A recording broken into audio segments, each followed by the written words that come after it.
I am from a small town, the kind where you are in the same class with the same kids from preschool through graduation. I was never popular and had my fair share of bullies, but never as bad as one kid in my class, Max. He was on the shorter side and had these little round glasses with his hair slicked to the side like he was right out of a movie cast as a stereotypical nerd.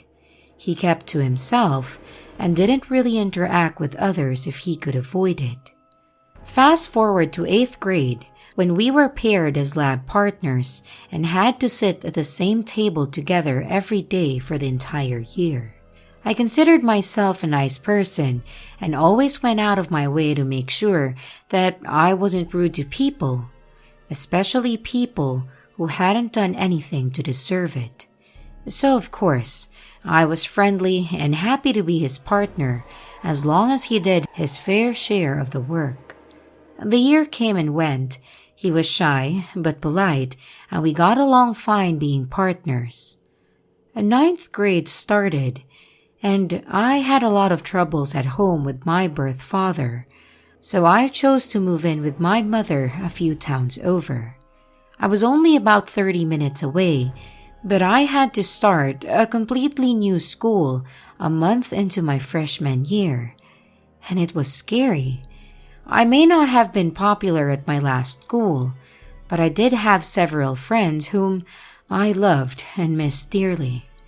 My mom would often drive me to the other town to see my friends and hang out, and I also started making new friends at my new school. It was a good setup, and I continued this way until I was 16 and could drive by myself. I never heard anything from Max, and honestly, I had kind of forgotten about him. That was until my junior year of high school. I started casually seeing this other guy, Jack, from my hometown, and he asked me to go with him to prom. I was excited and happy to say yes, as I would get to spend the night with him and my friends from childhood.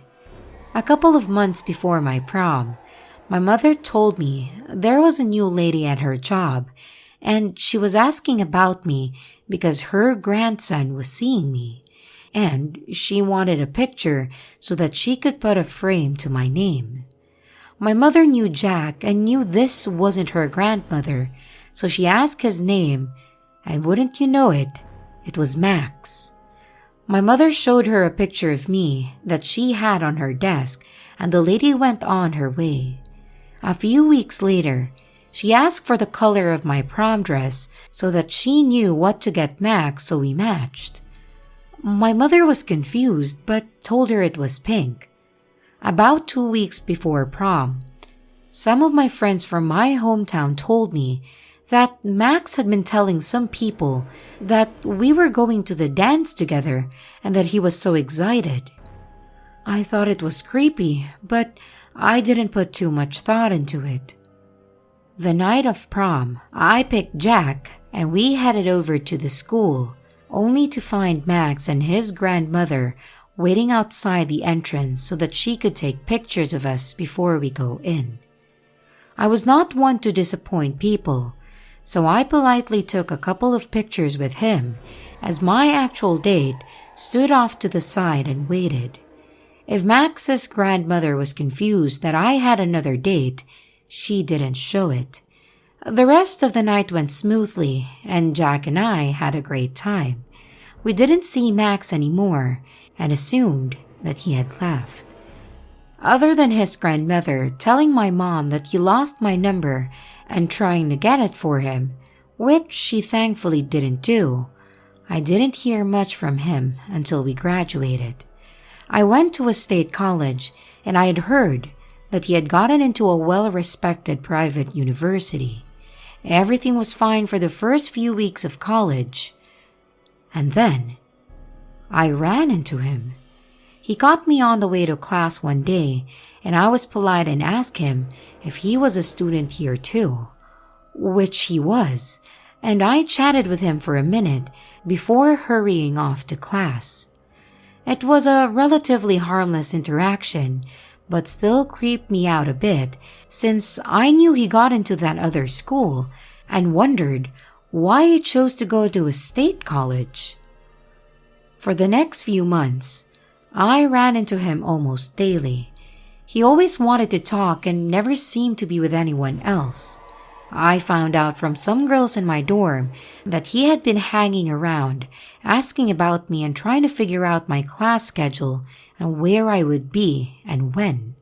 He also told them that he was my boyfriend, and he passed up a scholarship to another college to come here and be with me instead. They figured out he was lying when they never saw us together for long periods or him up in the rooms with me, and stopped answering his questions. I left at the end of the semester to move home and take classes at a nearby school. I didn't tell him, obviously. The following year, I got married to my boyfriend from my senior of high school. Dumb, I know. Anyway, we were in his small town, which is in the same county as my hometown, for a fair shortly after the wedding. While walking around and enjoying ourselves, I see Max staring at us at the end of the block. It was the first time I had been genuinely fearful of him, as the look on his face was nothing short of hatred. I tried to ignore him and went on about my night, seeing him a few more times, always with that look on his face. The next few years passed with me hearing nothing from him at all. I didn't even know if he still lived around the area or not, and I found out a little while after that he did when I started working at a clothing store in town, and he would stop in and sit in that dad chair next to the door for all the guys to hang out in while their people shopped. I mentioned it to my manager because of our history and the fact that he would stare at me constantly while sitting there, but he always came in with a girl. I later found out it was his sister, so they didn't think too much of it. He never spoke to me and just stared. When I was in my mid-20s, I moved to a city in my home state, but several hours away from my small town. I am 30 now and doing well in life, other than a random Facebook friend request, which I rejected. I haven't heard from him, and I hope that it stays that way. Hi everyone. I'm really writing this out as a way to vent because I'm in a situation where I feel really stuck. Any advice is appreciated, but I'm not sure there's anything that can be said that will actually help. I've tried just about everything, and I'm going to start from the beginning. This is a story 2 years in the making, so I'll try to be as thorough as possible. In 2019, I graduated with my master's degree and moved to a relatively rural area for my PhD. Thinking we'd make an investment, my dad and I purchased a house. The intent was to rent it out once I completed my PhD. This house was only a block away from a dive bar where my dad was able to make some pretty good friends. He introduced me to everyone, and everyone let me know that I would be so happy in my new house because my next door neighbor was the absolute nicest guy you could ever meet. So we met the neighbor, and he did seem nice enough. He suggested that we exchange number just in case that I ever needed anything, and I thought that was a good idea. What's the worst that could happen? A few days later, my dad left to go back to his home in another state, and I was left to my own devices. Literally the day he left, it started. My neighbor texted me while I was away and let me know that he left a gift for me on my front porch. In this text exchange, he started using pet names like Sweetie and Cutie, and I went home and he had left a hand-painted feeding dish for my cats in my mailbox. At this point, I wasn't that alarmed. He was just being nice, I thought. The next day, he sent me more texts with pet names, and I took the opportunity to make sure that he knew I wasn't interested in anything romantic. He replied back with a rambling text about how all a person ever needs is friends, and he would like to be friends with me. After that, he would send me texts frequently. Everything from inviting me for fishing to telling me he left more gifts on my porch. I would often not reply, or I would tell him that I'm busy. I didn't want to be rude, but I also had no interest in any sort of relationship with him other than neighborly. One night, I got a text from the manager of the bar down the street letting me know that if my neighbor knocked on my door, I shouldn't answer. She then told me that my neighbor had walked down to the bar with a hatchet and told the bartender he was hearing voices that got louder as he got closer to the bar. He threatened to kill someone with a hatchet if the voices didn't stop. They called the police, and the police took the hatchet from him, but made no arrest. The manager of the bar picked me up, and I spent the night at her house. She told me that the police said my neighbor was on meth. After that, I tried to keep my distance even more. But things got even weirder. One day, I went out to my car to find a dead squirrel in my driveway. This squirrel had very clearly been run over and moved to right in front of my driver's side door. I just stepped over it, got in my car, and left. When I returned home, the squirrel was gone. Shortly after, I received a text from my neighbor that said, "Someone or something put a dead squirrel in your driveway. Don't worry, I moved it for you." I felt like this was a weird way to word this, and I suspect he's the one who put the squirrel in my driveway. Another time, I walked out of my house to see that he had placed an unspent shotgun shell on the bricks in his front yard.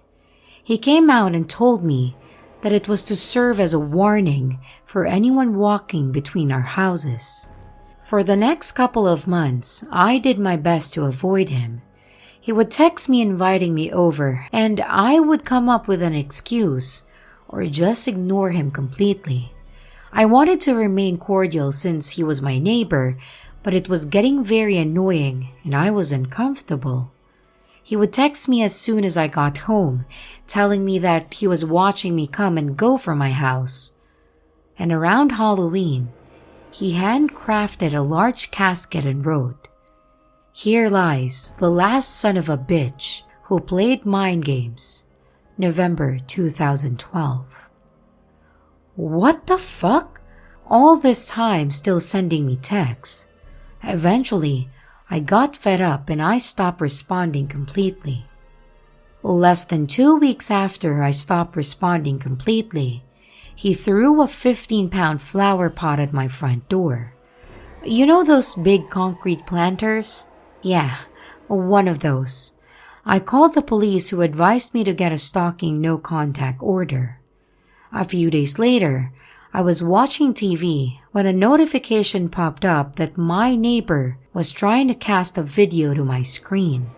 I declined it twice, and I filed another report with the police. During this time, I started the process of getting a stalking no-contact order. I saw 3 different victim advocates who all told me different things. I went out of town for a conference, and during that time, someone had attempted to break into my home. I had an ADT security system, so while they didn't succeed, I was aware of the attempt. After the conference, I came home to the entire world shutting down because of COVID. I was trapped in my home 24/7 with my stalker neighbor next door. Luckily, Court proceedings for protection orders didn't stop, and right before court, he sent me a text telling me that he was sorry for what he'd done, that he could tell when he saw me outside that he made me uncomfortable.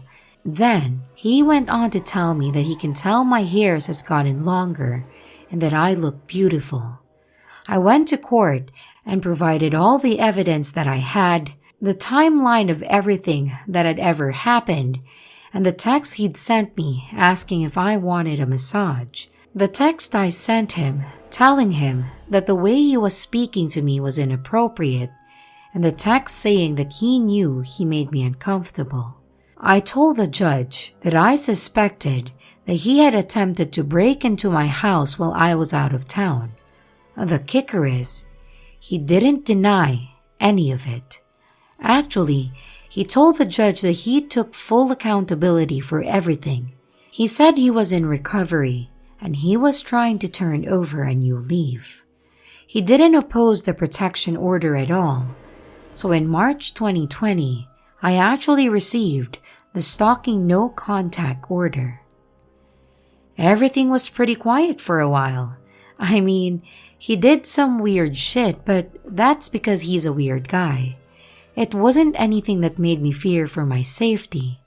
That is, until he got on drugs again. At this time, we found an unspent shotgun casing in my flower bed. It was consistent with the one he had previously used to send a warning. This occurred a couple months after I started dating my boyfriend, and I suspect it was a warning to him.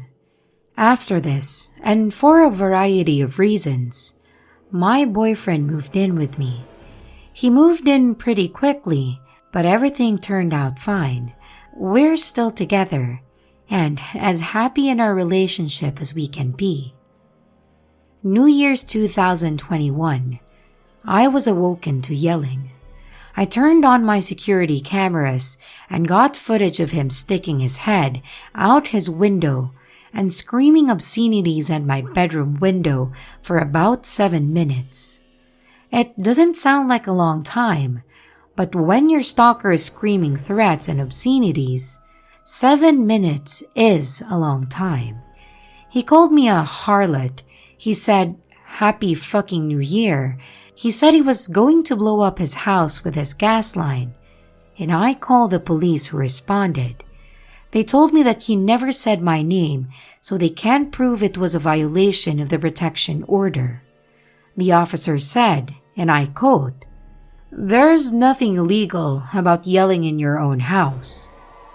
And they left without even speaking to him. All I could do at this point was do my best to avoid him. I parked on the street because my driveway is pretty close to his front porch. I got used to living with my curtains drawn and always made sure that my cameras were charged, all 5 of them. Yes, because of him, I spent over $1,000 on cameras. Every inch of my yard is covered. And since then, he's been seen by me and by other neighbors talking to people who aren't there. Going outside and screaming nonsense, things like, "I have Cheerios on my necklace," or "I'll put my penis in your butt." And I'm not even joking. This basically brings me to last week. In the morning, I was getting ready for that day when I heard screaming. "Someone is going to die over this sweatshirt." I turned on the cameras and I got footage of him walking around the alley behind my house screaming. "Are you fucking proud? How about I get my shotgun? I'll get everybody all fired up." I called the police, and once again, they didn't charge him with violation of the protection order. Instead, they gave him an ordinance violation for disturbing the peace. The police told me that it seems like his office medication again, and that was that. They left. Last night, I was awoken to hammering outside my window at 1 a.m. He was cutting down his privacy fence horizontally. I called the police for a noise complaint, and they just told him to stop, and that was that.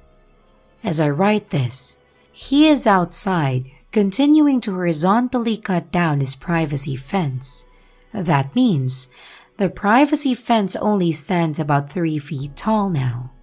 This was the one thing that made me feel relatively safe about hanging out in my backyard. And now that's gone. All of this is to say, I'm fucking tired. I just want to live in a house where I can be sure that my neighbor won't try to kill me, where I can feel confident that he's not going to try to break in. My boyfriend and I are trying to buy a house to move, but it's difficult. I'm a PhD student, so I don't make very much money.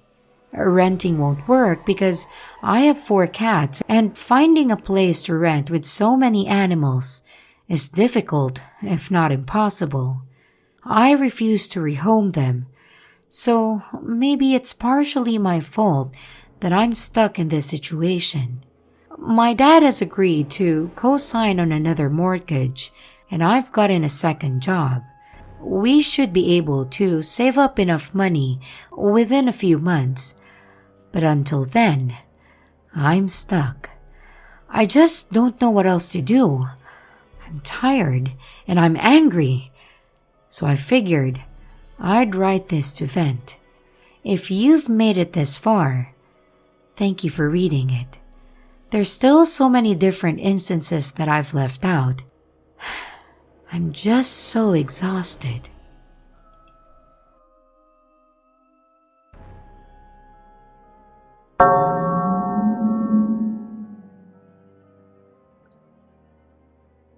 This happened about 2 years ago with my wife. She's 25 and female.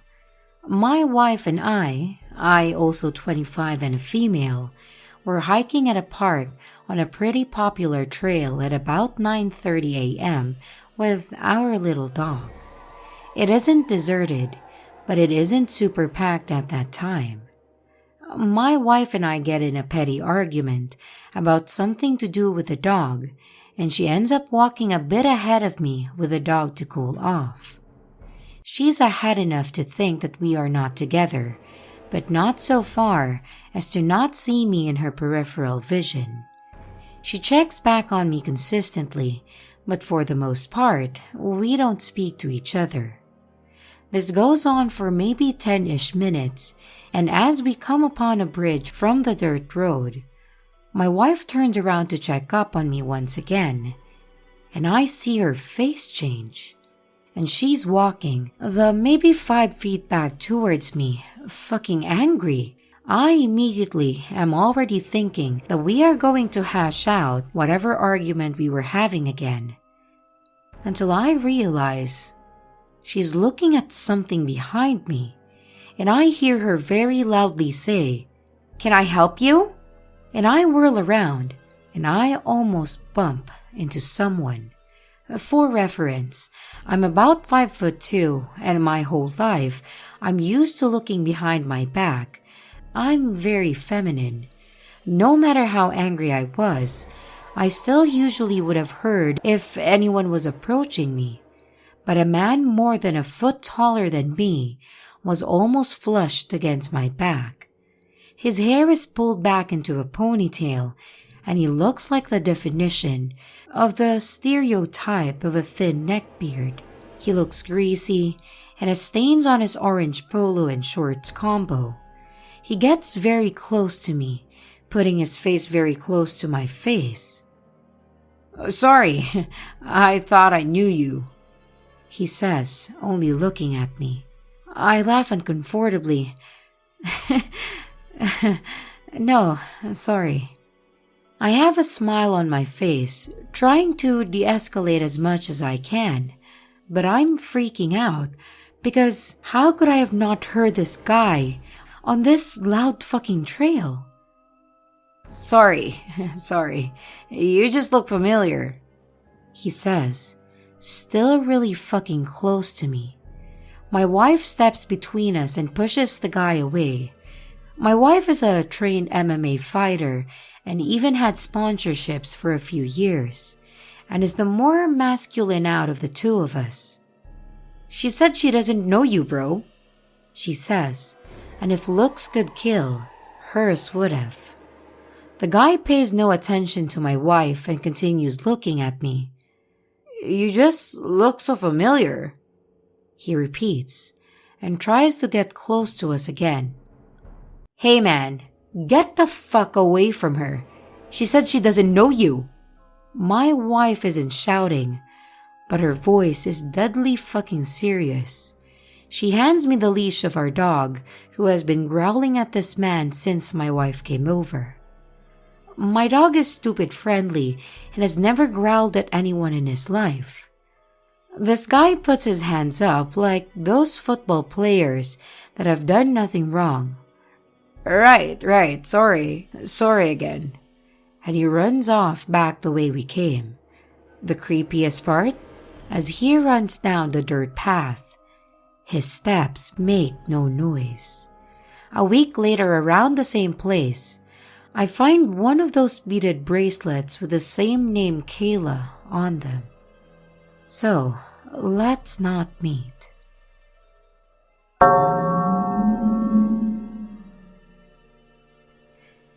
This takes place over the course of a few years, from just before my university freshman year to my junior year. I am now a 20-year-old female, but at the start of this story, I was 17. For my freshman orientation, my family and I were staying at a hotel across from my college campus. Orientation started in the morning, so I wandered over to campus with my luggage to check into my dorm room for the next few days. I was roomed alone for orientation since I have OCD and sleeping problems, and I didn't want to bother any potential roommates. So I put my luggage away and began walking the campus. This entire fiasco started for one reason. I wanted breakfast. It was foggy that morning, and I had never been on campus. It was ways away from my hometown, so I quickly became turned around. I spotted a group of 4 people walking toward a building, so I swallowed my anxiety and approached them to ask for directions. I should add that I'm a shy and quiet person, so it took a bit before I piped up and, "Excuse me?" One of the 4 turned around, and my immediate thought was, "Oh my god, this guy looks like a fish." He had big, creepy eyes and fat lips. He was blonde and a little chubby. This is purely for descriptive purposes, and I am by no means a model. Still, I stifled my gawking and asked, "Do you know where the dining hall is?" "Oh, yeah, it's right there." He motioned to the building directly behind us. "Oh, wow, I'm dumb." I laughed. There was a small pause before he asked, "You here alone?" As someone who has run into predatory people before, this question never, ever sits well with me. "My family will be here later. We all have sleeping problems, so they're catching up on sleep. They'll be here at 6. This wasn't a lie, but I hoped it would deter him from latching onto me. "Oh, well, do you want to sit with us?" I guessed that he meant the group of 4 he was in, but the other 3 had already disappeared into the dining hall. Sure," I conceded. He immediately grabbed a 2-person table, which made me internally groan. I had a feeling of where this was going, and I wanted no part of it. I'm a lesbian, for Christ's sake. I didn't want to risk making him angry, and I didn't want someone to hate me before the school year even started. So I sat down with him and a plate of eggs. I tried to make conversation, but he kept replying dryly with things like, "Oh, and, I thought that I had upset Fish Face, so I looked up from my plate to see him staring directly at my breast. I'm a 36 double D, so I'm unfortunately used to this. I sighed and bagged out my sweater around my chest. Even after this and me slouching, he just kept staring. After this, I didn't want anything to do with him, but I wasn't so lucky. Everywhere I went, he followed. Even if our orientation events were separate, I repeatedly tried to slip away from him, becoming increasingly creeped out by his attempts at flirting. But everywhere I went, there was Fish Face. I gave it one last try, slipping away to the library. That's when the messages started. Somehow, Fish Face found my Snapchat. I guess that he searched my name, and he kept messaging things like, "Where are you? Where did you go? I'm at this location." Knowing that he could see that I'd read them, I felt obligated to respond. "Okay, I'll be there soon." This didn't stop with orientation. The beginning of my freshman year was marred with Fish Face encounters, classes, trips to the store, student activities. It didn't matter. He was there, shadowing me. The constant messaging drove me to just delete my Snapchat. Thank Christ, he never got my phone number. At this point, Fish Face was incessantly hitting on me and reminding me of how much he liked me, despite numerous times of me stating that I am not interested. When I made myself clear, it only seemed to make him push harder, as if he thought that I was playing games with him. It became more and more common for him to put his arm around me or try to hold my hand. This is where I drew the line. I told him, clear as day, that I am not interested in you and that I do not like men and to do not touch me. He pouted, but relented, touching me at least. The shadowing only got worse, to the point that I couldn't leave without my roommate. I couldn't get a single dorm for the actual school year, and I became more exhausted, paranoid, and felt like he was a time bomb waiting to blow. After weeks of this, weeks of sheer anxiety, I spoke to a priest at my university. The father was deeply concerned and went so far as to walk me back to my dorm.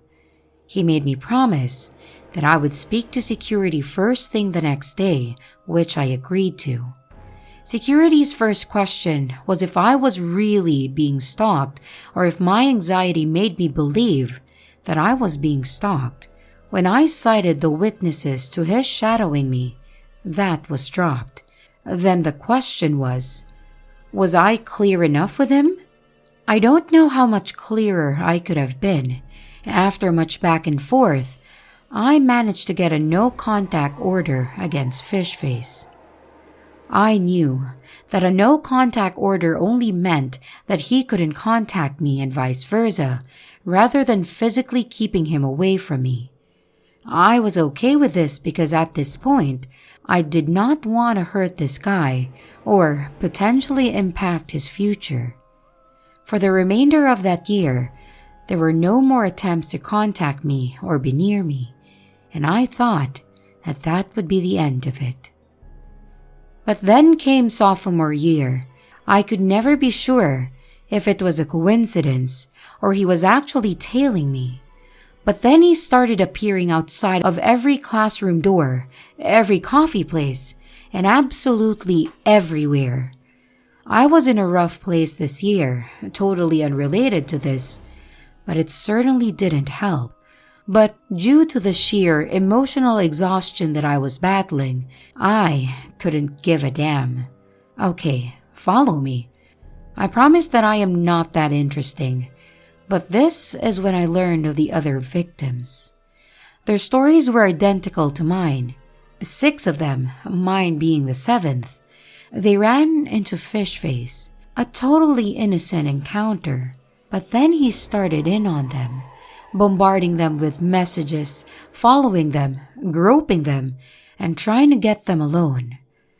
I was horrified to find that every one of these other girls had reported him to university security. Every one of them was prescribed a no-contact order. 7 victims later, and this bastard was still on campus as if nothing happened. I learned that this was not uncommon for our university. On top of victim blaming, the more I learned, the more deeply my fear ran. It was open season, and these bastards had full protection.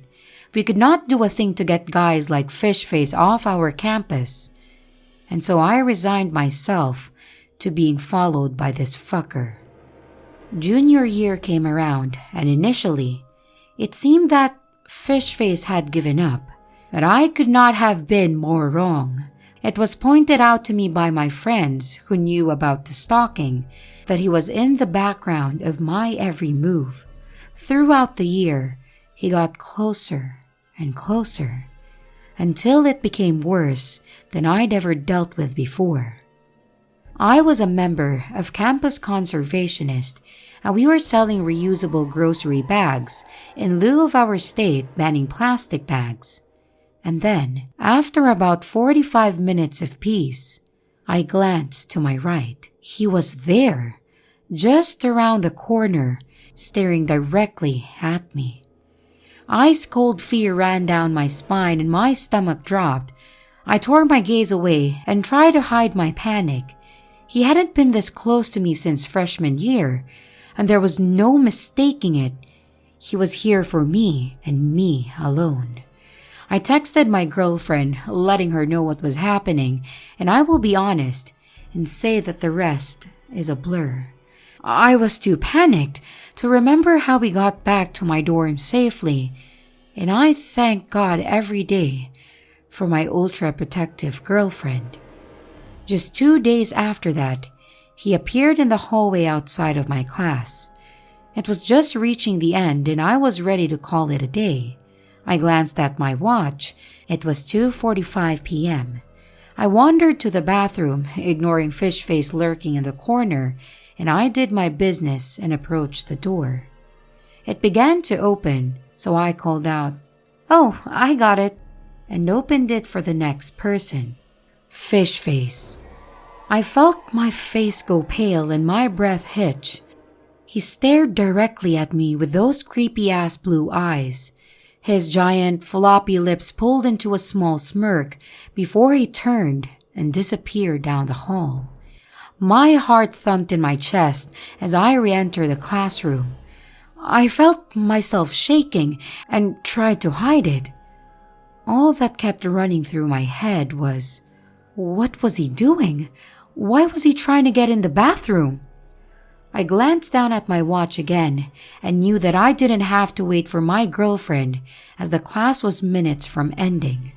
I asked the girl next to me to walk with me to my next class, and she agreed without hesitation. She was a really sweet girl to begin with, and I thank God for that.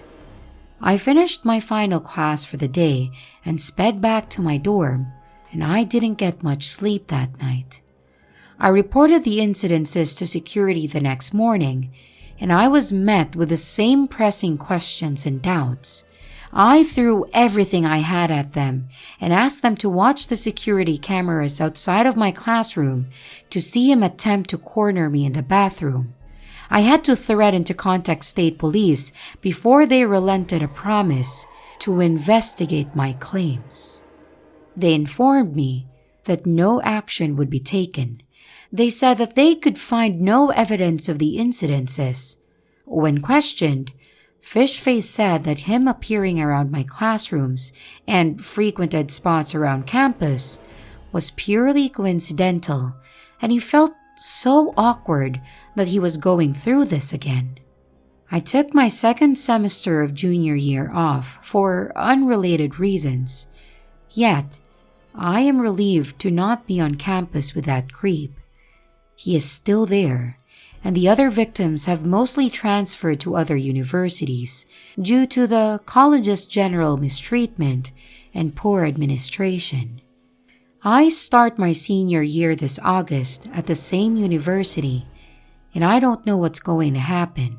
I don't know if he's going to step up his game. I listen to enough true crime to know what could happen, and it scares me like few things ever have. So Fishface, you disgusting motherfucker, let's not meet again.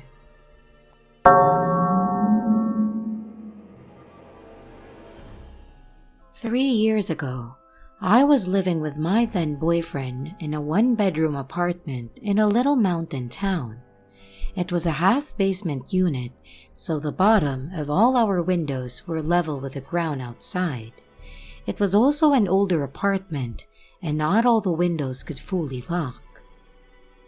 One day, my boyfriend comes home from work while I'm laying on the sofa and immediately runs up to the window near me and looks out of it frantically. He then goes to look out every other window in the house, then walks around the house looking in the windows. When he comes back from this confusing exploit, I ask him what the fuck is going on and why he's being a spaz. "I think I just walked up on a dude looking in the window at you. He took off as I walked up," he tells me. This was naturally very unsettling, but after discussing it and considering the time of day, which was about 2 p.m., and the number of people out and about around the complex at that time, we came to the conclusion that it was just a curious neighbor or someone passing by happening to glance in, and with that, we forgot about it. And if only that was the end. For the next couple of months, odd stuff happened here and there. Someone would knock on the door occasionally, then when I went to answer, no one was there, and I'd find things in my apartment that I wasn't familiar with, or things like clothing items would vanish. I didn't really think twice about any of it, until one night. My boyfriend and I were arguing around 1 or 2 in the morning, and we were being a little loud. We were standing in the kitchen face to face, and his back was to an open window with the blinds up halfway, and I was facing it. Amidst our arguing, I glanced behind him at the window, thinking that I saw the reflection of my face in it. But the window was open, and it wasn't my face. There was a man with his face pressed almost against the window screen, watching us. Given the fact that we were arguing and it was late, I thought for a moment that it might have been a concerned neighbor walking up to the window to speak to us. A main walkway for the complex was right on the other side of the window. So I spoke to him. "Hello, can I help you?" I asked a little aggressively, thinking that a neighbor was intruding on our privacy. He responded to this by staring, unwavering and cold, right at me. His face did not change expression. He didn't blink or move, and he just looked right at me in a way that I have never been looked at before or since. In this instant, I also realized that because of the window being level with the ground, the only way that this man's face could be where it was if he was laying on the ground outside of the apartment or crouched and contorted to look into my window. My heart sank, and I buried my face in my boyfriend's chest, and I closed my eyes in fear. My boyfriend, up to this point, thought that I was messing with him. When I buried my face in his chest, only then did he say, "Is there really someone at the window?" I whispered yes to him, and he felt my fear and took a moment before he turned around. By the time he did, the man was gone. It was at this point that I started to think about all the little odd occurrences that I'd been experiencing, and I assumed the worst. I filed a police report with his description, and my brother loaded my apartment up with weapons to protect me, or at least inform this peeping Tom that I was armed. After that night, myself, my boyfriend, and my brother were on high alert. There were a couple times when my brother came over that he saw a sketchy dude hanging around, and even one time he saw him at my window. He tried to follow him discreetly, but the guy took off running as soon as my brother stepped in his direction. The last night that I had an experience with this man, I was sitting home alone on my sofa. My boyfriend was at work at a restaurant about 2 blocks away, and he had picked me up from work an hour earlier.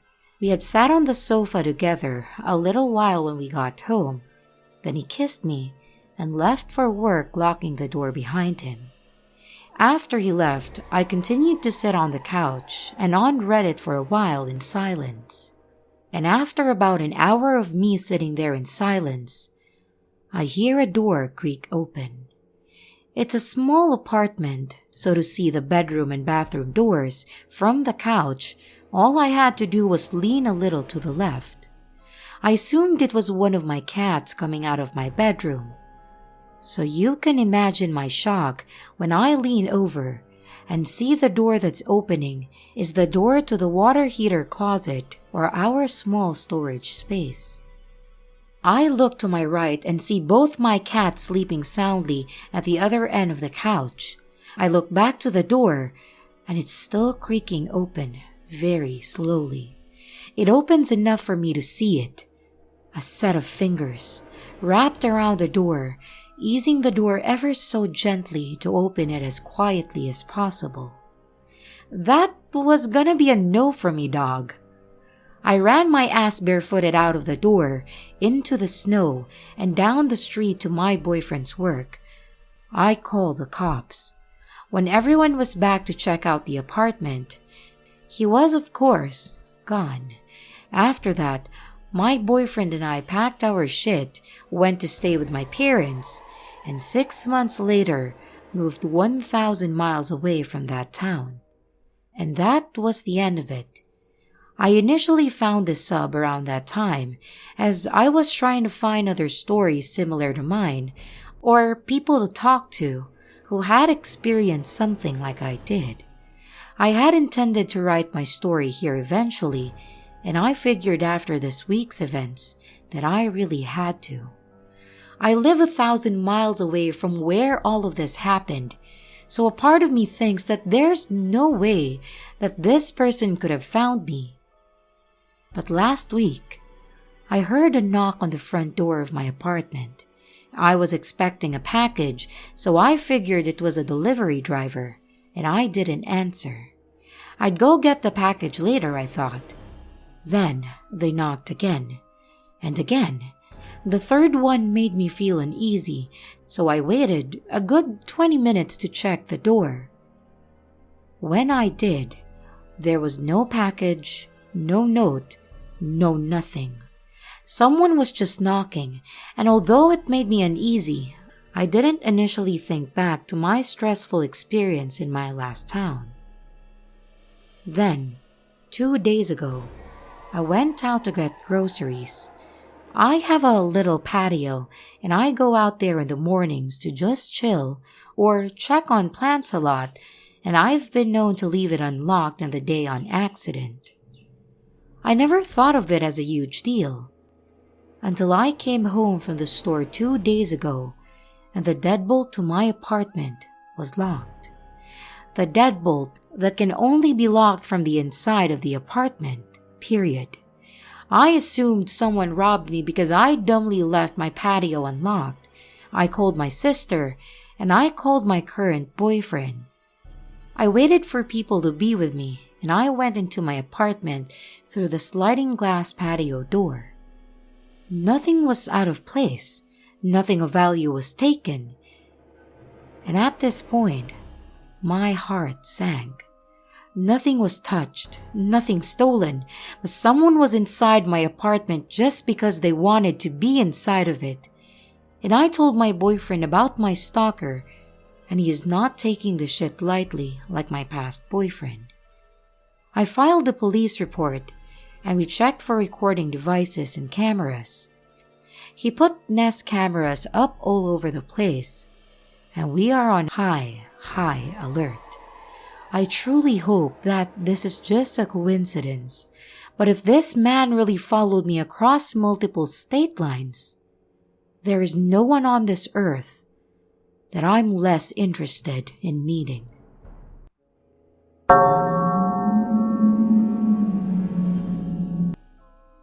For some context, I was a 17-year-old girl in college at the time of this story.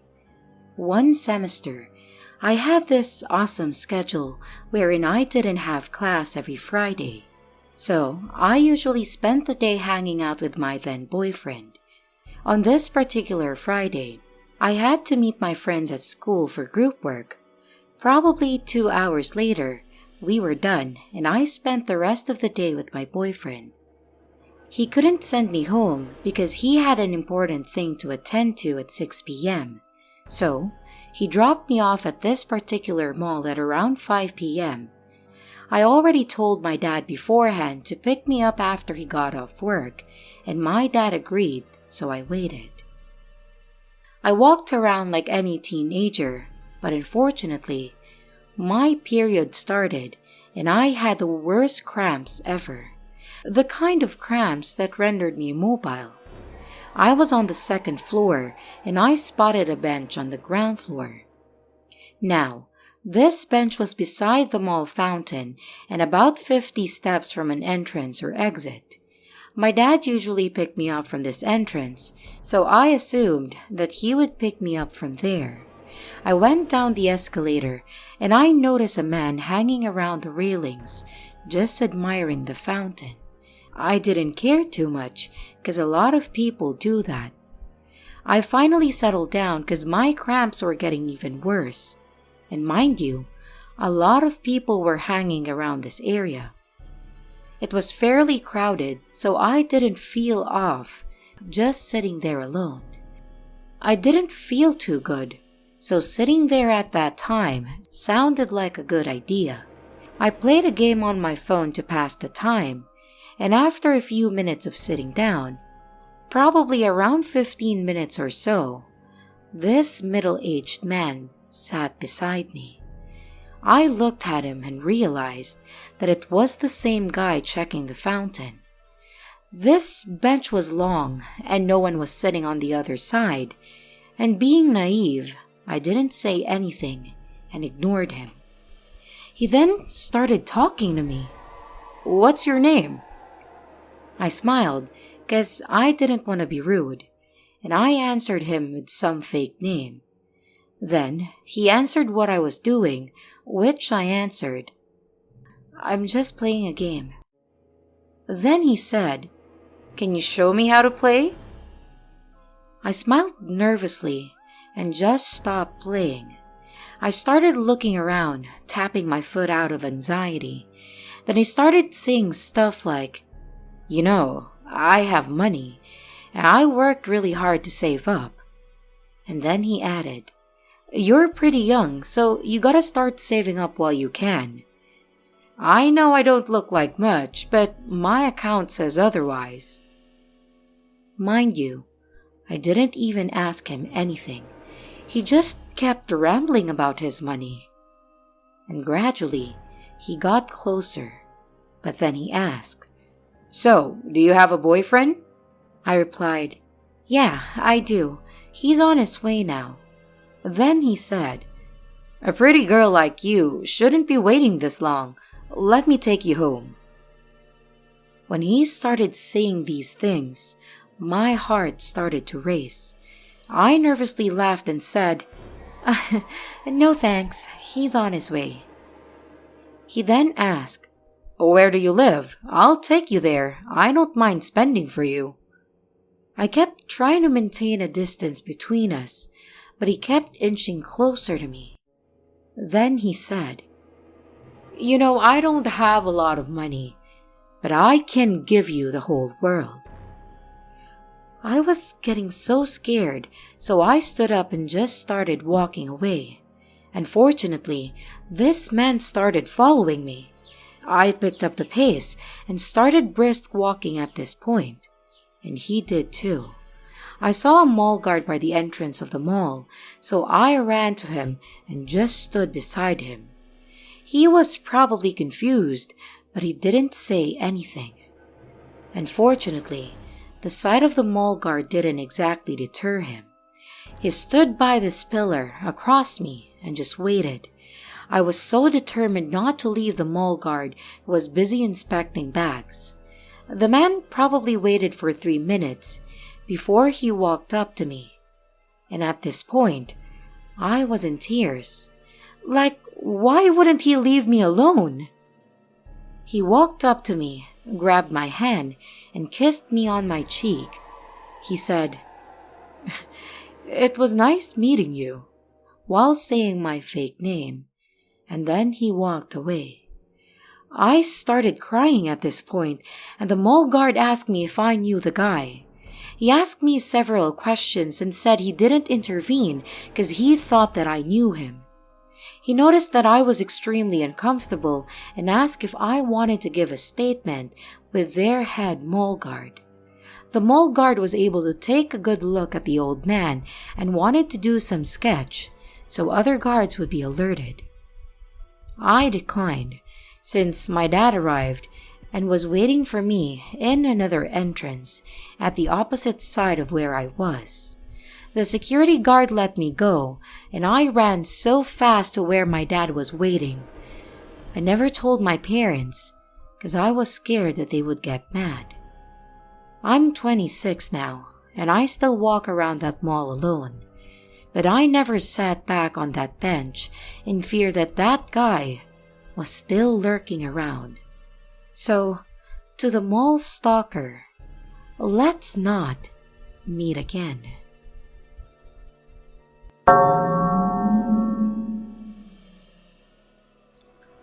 So I, a 13-year-old female, lived in an apartment building with my 40-year-old mom.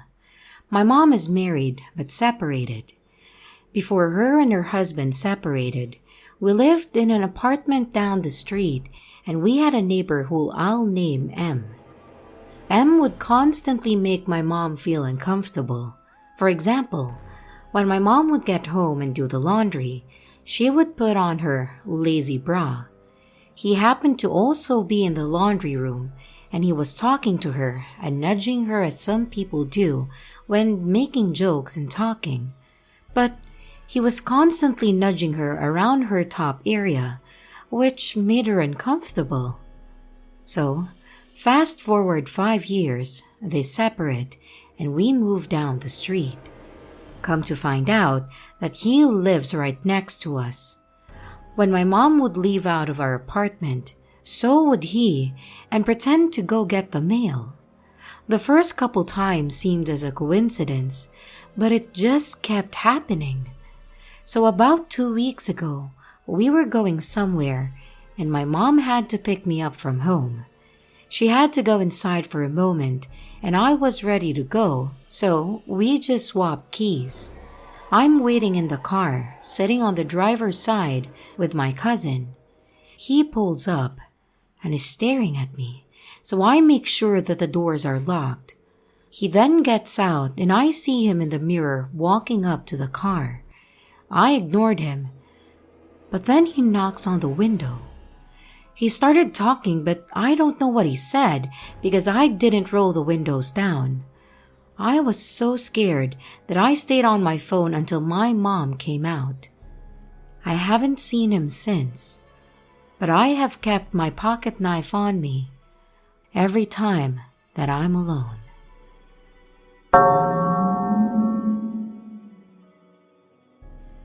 I'm a relatively small 19-year-old girl.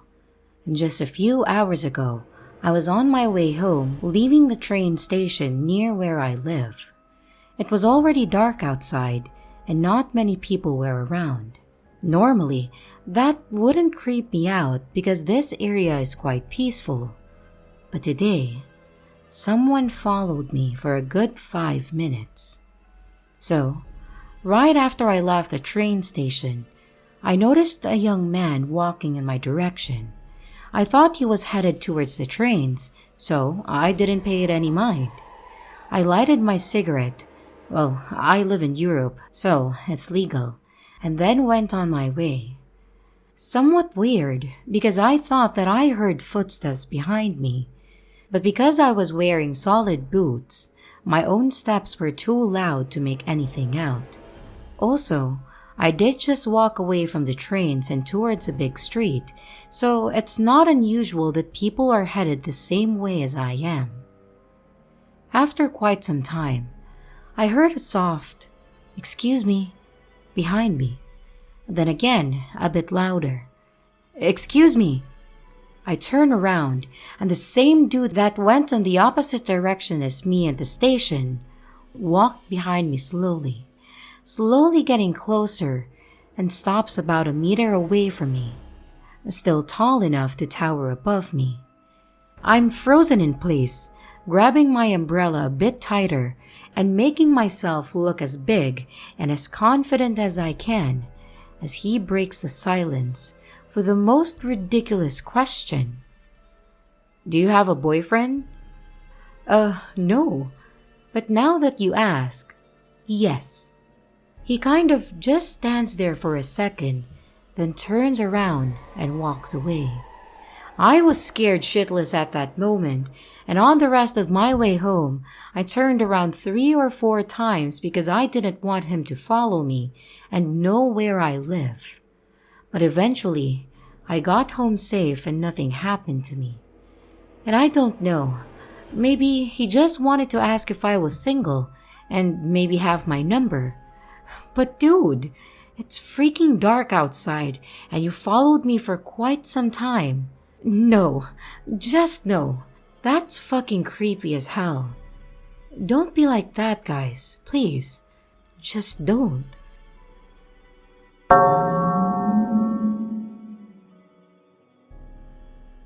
I met Sean when we were in the same grade 6 class in 2001. We hardly spoke and he was mildly bullied due to his learning disability and awkwardness. He left the school the next year, and I never thought anything of him. In 2005, I received an MSN request and recognized his name and accepted. He asked me out on a date, claiming that he had always had a crush on me. I wasn't too alarmed and even flattered that he had remembered me after a few years. But the date was terrible and uncomfortable. He would constantly try to grab and kiss me, resulting in me telling him that I wasn't interested in dating him and that his behavior was inappropriate. He apologized and we became friends, but I kept him at a semi-safe distance. For years, he would ask me out and constantly try to grope me whenever I was around him, which was rarely. But after I finally cut him off, he began showing up at my work. And then the blackmail started. Sean would claim that I owed him money for things that didn't exist and demanded that instead of money, I send him nudes. At this point, I was in a serious relationship with my now wife, and I blocked him on everything after this. And while demanding nudes, also claimed that he wanted to move in with my wife and I and donate his sperm to us. A few months later, he had been completely radio silent. I had a pretty wicked operation that left me bedridden for months, as they had inserted rods into my legs, thus unable to walk for 6 weeks. One night, shortly after my surgery, my best friend was over at my house. She was supposed to go home, but instead ended up staying the night as I was home alone and she wanted to make sure that I was okay. At around midnight, my front door, which was always locked, opened, and Sean starts to walk into my basement where I was recovering. He was in absolute shock when he saw my friend sitting there. What the fuck are you doing here? My friend got up and started yelling at him, and he ran out of the house like a bat out of hell. I never heard from him ever again on anything. And after he left, my friend turning to me and said, "What if I wasn't here?" Well, I don't want to know.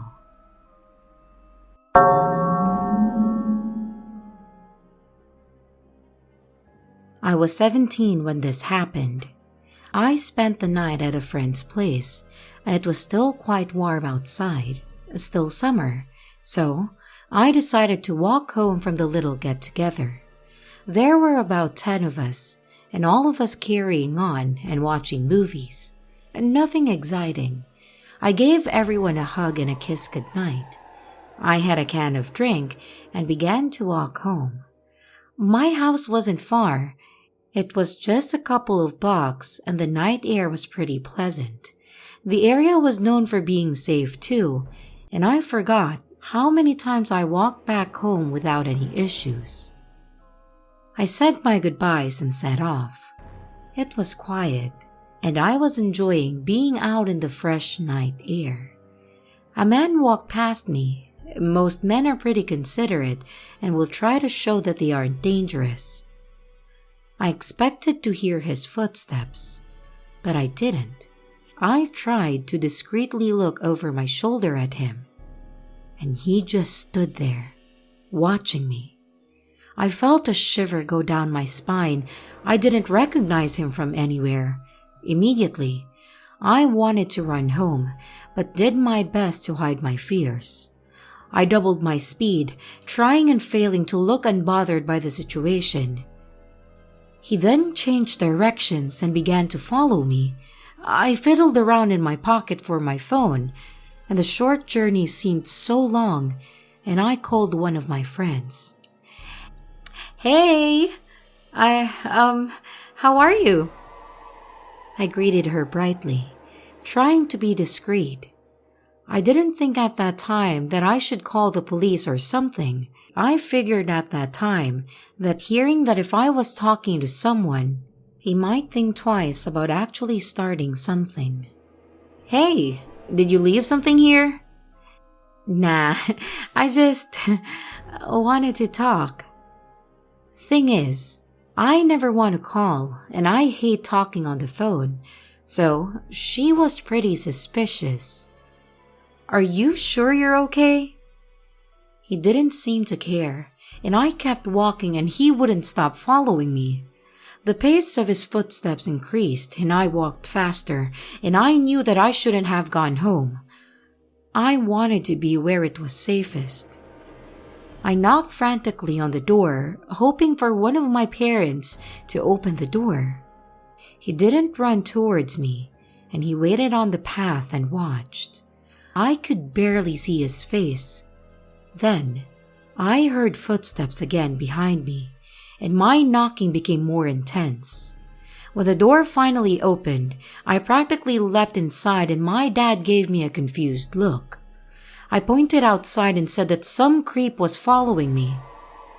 My dad is a big guy, and he is a teddy bear, but he can be scary though, and he opened the door, and the guy ran off. Every so often though, when I'm home alone, I'm sure that I get a glimpse of him, staring in through one of my windows.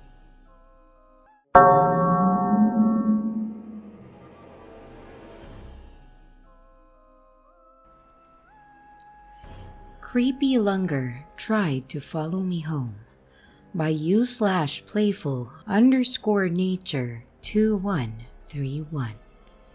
Yesterday, I popped into the little Tesco in my town as I was making something, and I realized that I had no onions. Usually I wear a mask, but my nephew had left teeny chocolate handprints on my white mask, so it was in the washing machine. I'm fully vaccinated, so I didn't think that it would be an issue when I was literally grabbing onions and paying by card. Plus, masks are no longer compulsory here, and I'm just paranoid as I live with someone high risk. As I walk in, a guy who is probably a little shorter than me also walks in at the same time.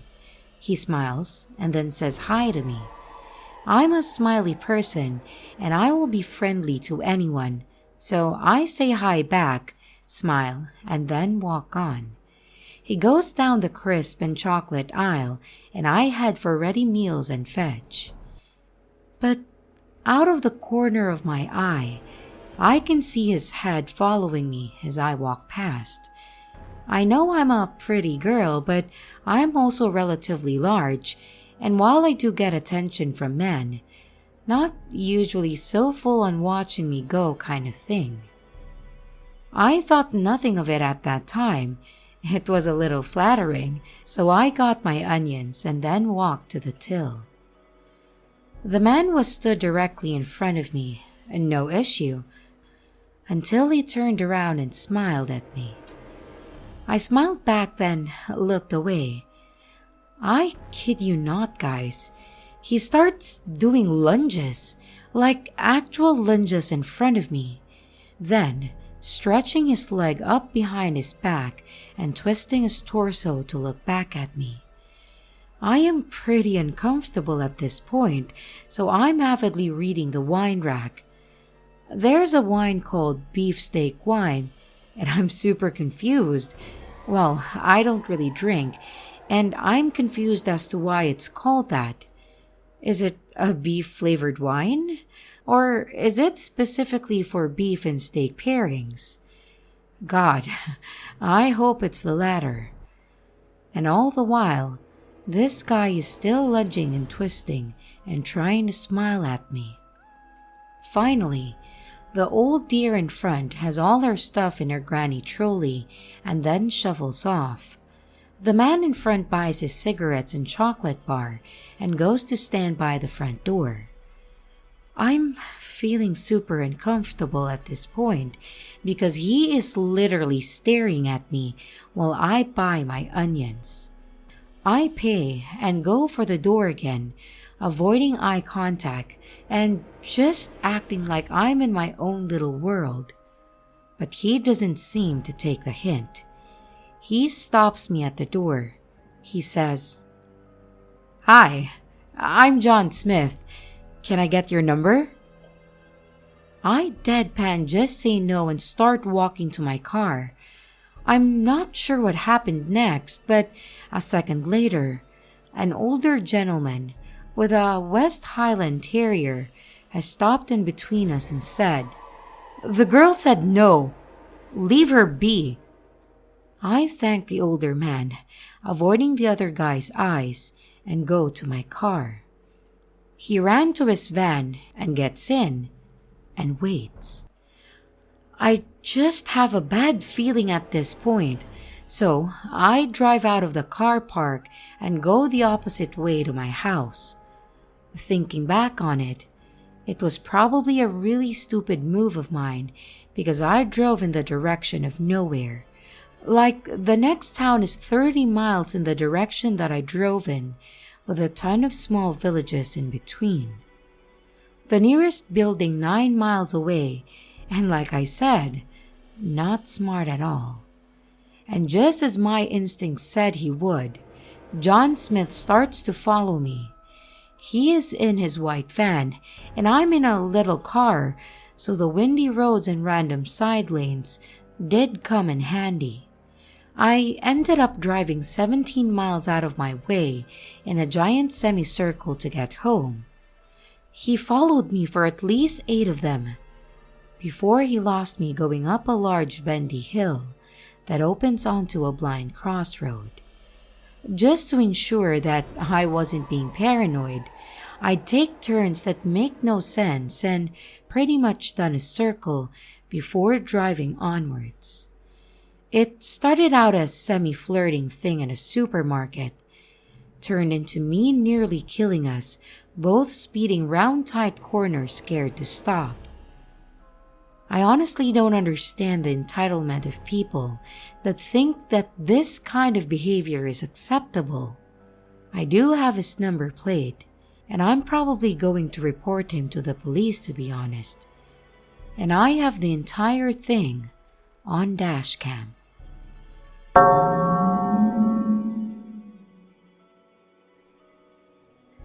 Crazy Beauty Queen Stalker by U/Throwaway Glitter Bomb. This is a long story, as it's been over 5 years in the making. I've actually posted this story before, but there are some really good internet detectives here on Reddit, and they were able to figure out the ex-beauty queen's identity, and mine too. I don't really care if I give up my identity, but I didn't want it to be on my actual account, so I deleted it a while back. The catalyst for me to repost it today on a throwaway is that it's cathartic. Last week, yet another court date for ex-beauty queen stalker came and went. We'd been expecting things to proceed with her entering a plea of guilty or not guilty, but no such luck. All we got was another vague reason as to why she's not ready and a new court date issued months from now. There have been many court dates since she has been arrested, and it's been over 18 months since she's been arrested for her continued stalking and harassment, and she still wants to drag things on to seemingly try and stay relevant in our lives. Well, anyway, on to the story. To recap, my husband dated a beauty queen title holder of a well-known pageant before me, and they broke up long before we met. She was a statuesque blonde, very tall, a knockout in her day, in my opinion. And this is somewhat important to the story, I guess. But while she was a dazzling pageant winner on the outside, on the inside, oh boy, she could be charming and beautiful if she needed you. But mostly, she treated people around her terribly, including my husband, and he eventually broke it off with her. But she never went away. She would continue to call and email repeatedly, even after my husband and I met. If anything, her calls increased. She would call over and over again, day and night, even after my husband, then boyfriend, blocked her number. She would ask for money and then threaten to go to the police claiming that he abused her if he didn't give it to her. Well, he obviously didn't give her money, and this made her very upset.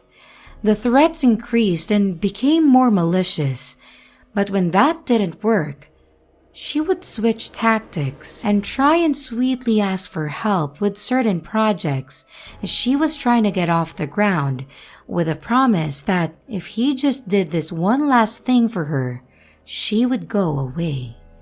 He did not reply, so she would go back to being malicious, any tactic for attention or for what she really wanted, money.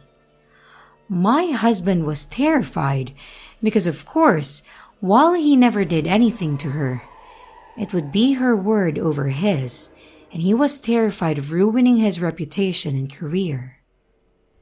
We unfortunately ended up at an event that she also attended.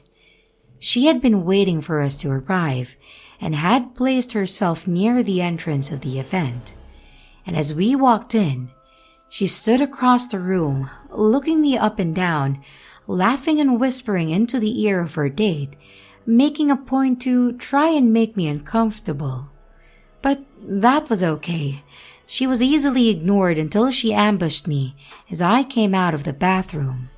She had been clearly waiting for a moment that I was alone, and she towered over me, as she was very tall, and I had no intention of having it out with her. And as I hurriedly walked to find my husband, she kept paced beside me, hunched over so she was at my eye level and her head turned towards me. She was like a caricature of herself as she ambled beside me, smiling maniacally. "Where is your man?" she hissed in her heavy accent. Her eyes were black and she looked like out of a Tim Burton movie, hunched over with that crazy demonic smile. "Watch your back, Pug," she added, grinning. She liked to call me names like Pug because I own pugs, and I guess she thought that this was an insult. What I didn't know then was while I was in the bathroom, she had walked over to my husband and had thrown her arm around him while he was in mid-conversation with someone, and introduced herself to the man he was talking to, as if she and my husband were together. My husband unwrapped himself from her clutches and told her to beat it. She then beelined and waited for me to come out of the washroom. We stopped going to the parties. The last time we ran into her was at a funeral for a mutual friend. She followed me around at the wake.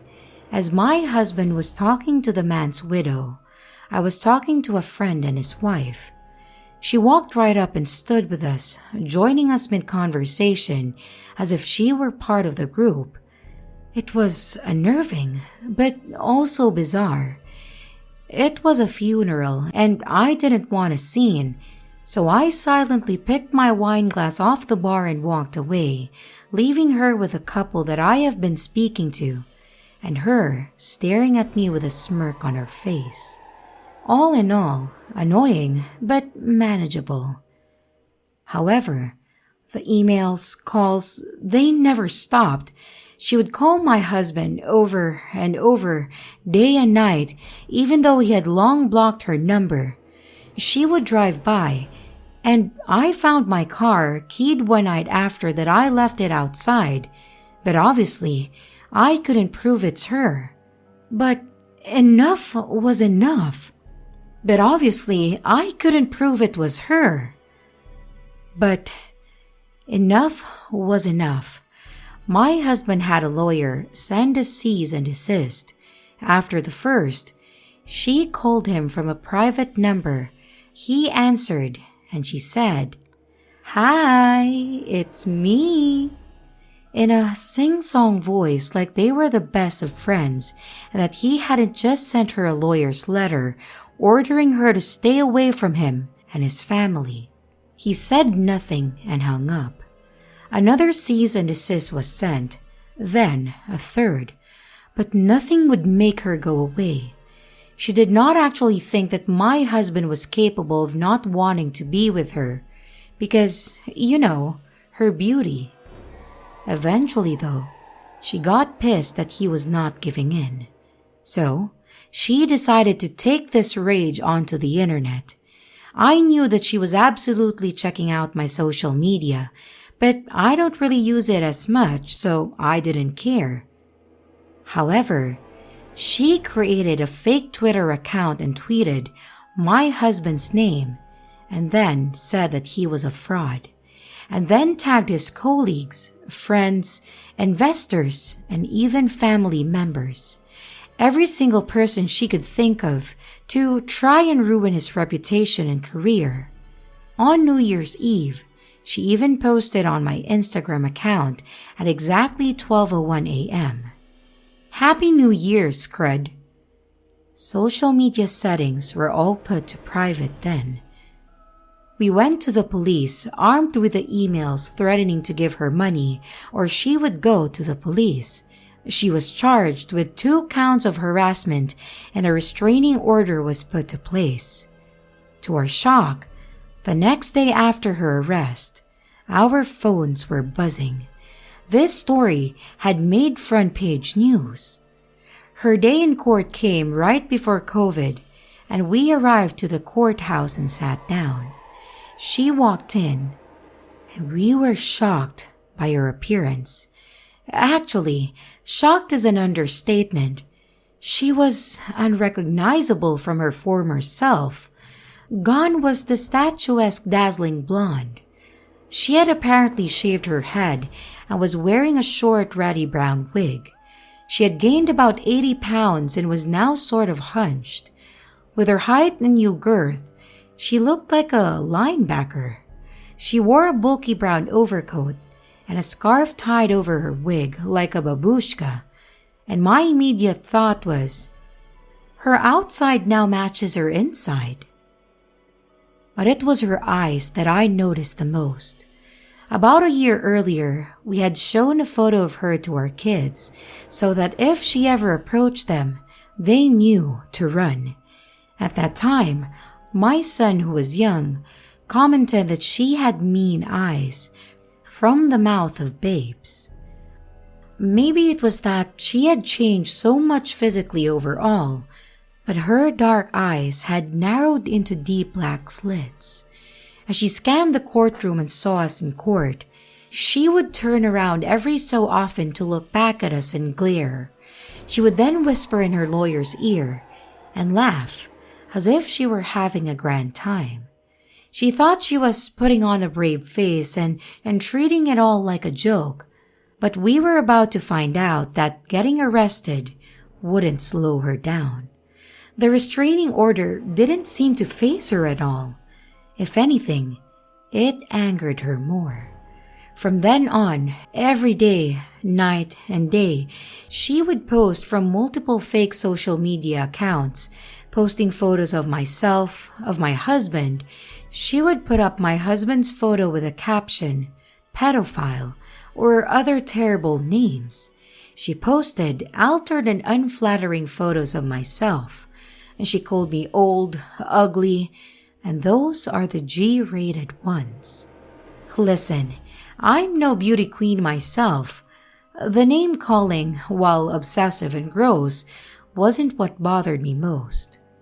Although, I'm not going to lie, seeing hundreds of photos of myself on her fake Twitter account, calling me ugly and obsessively pointing out every single perceived flaw, did succeed in getting me down at times.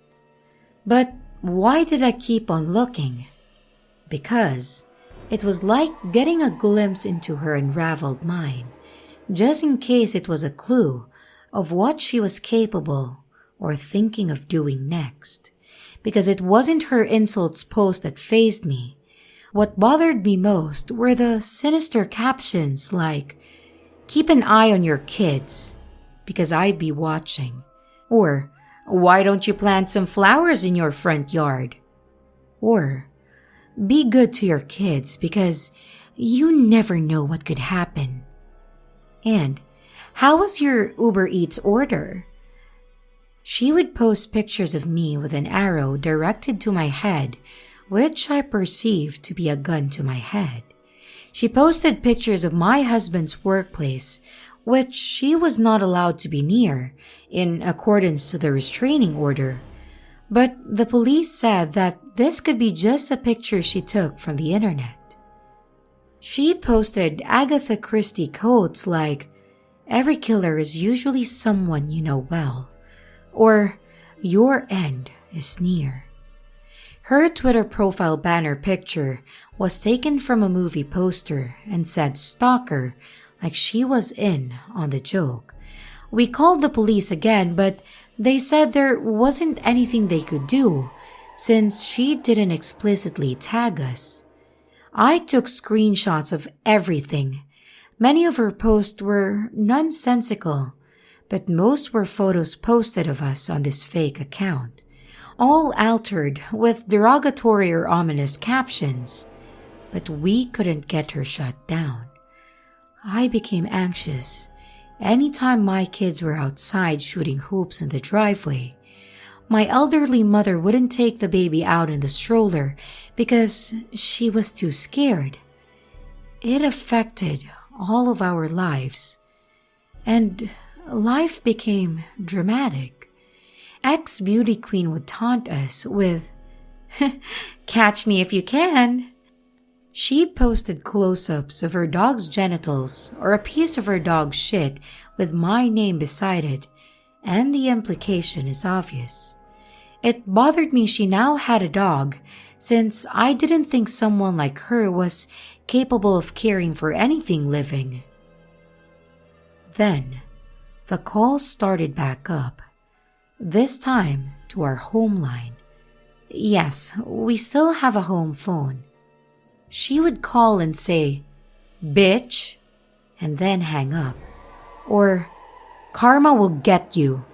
And then weird chant-like calls as if she was reciting a spell. And sure enough, she posted photos of a pentagram and candles as some sort of altar and the caption, "Ring ring." Finally, the police asked us to come in and give video statements.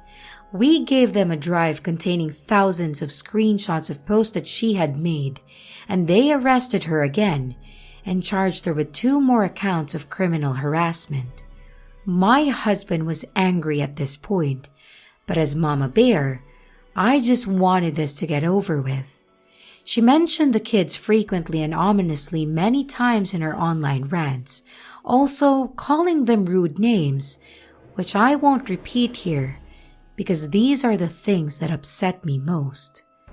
The judge also issued a social media ban for her. By the time that she was rearrested for the second time, her fake Twitter account, which was literally mostly insults or references to my family, had 16,000 tweets in a 3-month period. She has no followers, so they were just to herself. The porn sites that I had been continuously tagged on stopped, and things quieted down tremendously. But I still get follower requests that I believe are her. But at this point, we were all on edge. I kid you not, I felt weird walking into my kitchen at night to make a sandwich, feeling creeped out as she was outside watching. And I put nothing past her, as nothing is more dangerous than a desperate woman who has nothing to lose. Which, by the way, was one of the quotes that she posted. I don't know what is wrong with her. I believe, from what I've researched, she's a malignant narcissist. Perhaps some other mental issues are at play here, but I can say that she was a terrible person long before she decided to try and make our lives miserable. Crazy beauty queen turned stalker. I would love nothing more than to never meet again, but if going to court helps you stay away from us forever, then bring it. As an aside, I wanted to mention that we heard from a reliable source that after my husband broke up with her, she allegedly became known to the police for other reasons. While my husband dodged the bullet regarding her threats to go to the police saying he abused her, apparently, other men have not been so lucky.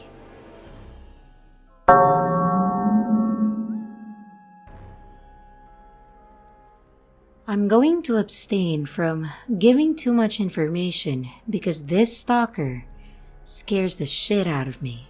Thankfully, he doesn't read English, so I hope that he will never find this post.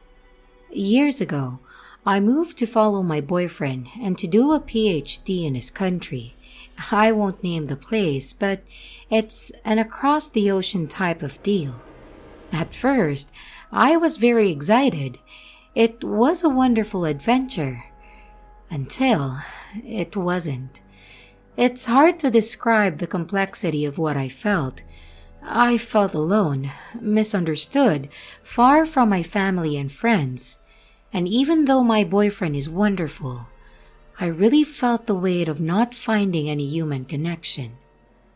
This could explain why I acted so weird and disconnected from reality in the following story. I'm also a very naive woman, and I like to see the best in people around me. This has been problematic more than a few times, but this story may be the worst example of where this candid attitude got me. My boyfriend and I are into BDSM. We do it alone and on our own, and we don't really participate in any events or anything. I do have an account on a known BDSM website. I go there to find new ideas for our sessions, and I sometimes, but rarely, post pictures. No face, no tattoos, and I often wear wigs. I get contacted by interested doms once in a while, even though I clearly state that I'm not free. Usually they send copy-paste messages, so I just ignore them. But once in a while though, I'd get a more personal message and make an effort to answer that I'm not interested and that I'm in a relationship. This is how my discussion with Nick started. He didn't approach me with a, "Hey, will you be my sub?" but with curiosity about how I got into BDSM, stating he was quite new to the domain and that he was interested in understanding the way of life. So I gladly explained. Explanations turned into discussions, and he told me he was in the police and that he investigated drug cartels. He also told me that he was married and that he had kids. We had a lot of hobbies in common, and I mean a lot. I won't go into details about those hobbies, but they're kind of specific. Feeling very lonely, combined with the fact that I felt that I could trust him because he was married and had kids, I accepted his invitation to start texting on WhatsApp.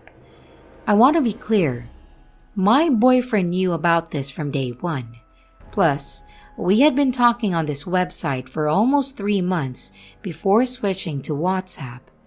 He was very friendly and interested by my day-to-day life. He'd share pictures of his kids and of investigations that he was working on. This went on for another 3 months. Then one day, he told me that he had to interview a suspect close to the town where I lived and asked if we could meet for coffee.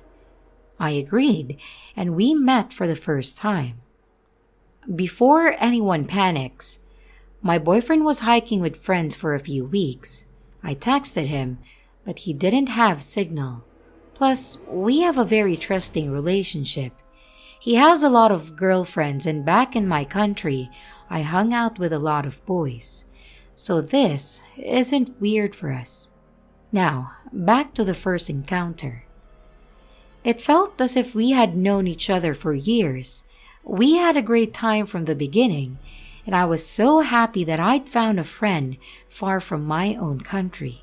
He knew that I loved reading thrillers and enjoyed murder investigation videos, so he showed me his gear, handcuffs, sampling kits for small investigations, other restraints, and etc. It didn't feel weird at the moment, but afterwards, I kind of understood that this could have been a way for him to show off what he could do. However, as the night went on, after grabbing drinks from a nearby bar, he forced me against a wall and kissed me. I was shocked, really, and I barely managed to push him off me. I told him that it was inappropriate, that he was married, and that I was in a relationship, and he was really sorry and felt ashamed. He told me that he felt there was something between us, and I was like, "Yeah, it's called friendship." I was really disappointed, and then we parted ways. Days later, after he apologized over and over again, he called me to meet up. He wanted to take me for a ride in his hometown. It's a really pretty place, and he's got a bike, and he wants me to enjoy the scenery in this country that I barely know. So I agree. It's his hometown. He works there, and he lives there with his wife and kids. Surely I'll be safe. In short, I wasn't.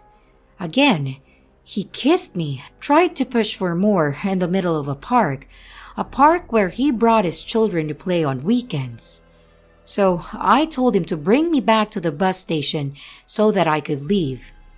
He did, and then proceeded to tell me a story about how he had recently got a drug seller out of hiding by modifying text messages sent by his girlfriend. He basically made me believe that she was cheating on him to get him to confront her, and then arrested him. I don't know if it's true, and I don't know if it's possible, but due to what had just happened, what I heard was, "I can make your boyfriend believe that you're cheating on him." And my boyfriend was still on his hike by that time. We did talk once every few days, and I told him everything from the moment that he had some cell signal. Meanwhile, I was confronting Nick about that. His behavior was really strange. He went from, "I'm sorry, I think I'm in love with you," to, "If you tell the cops, who do you think they'll believe?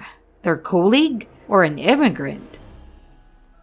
I got scared, and I tried to cool things down with him.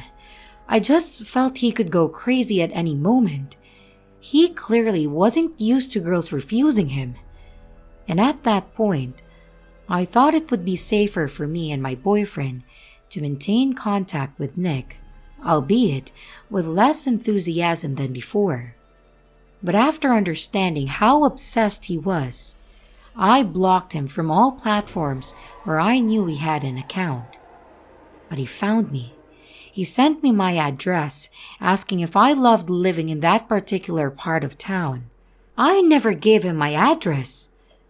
Well, I guess he could pull some strings at the station to get my info.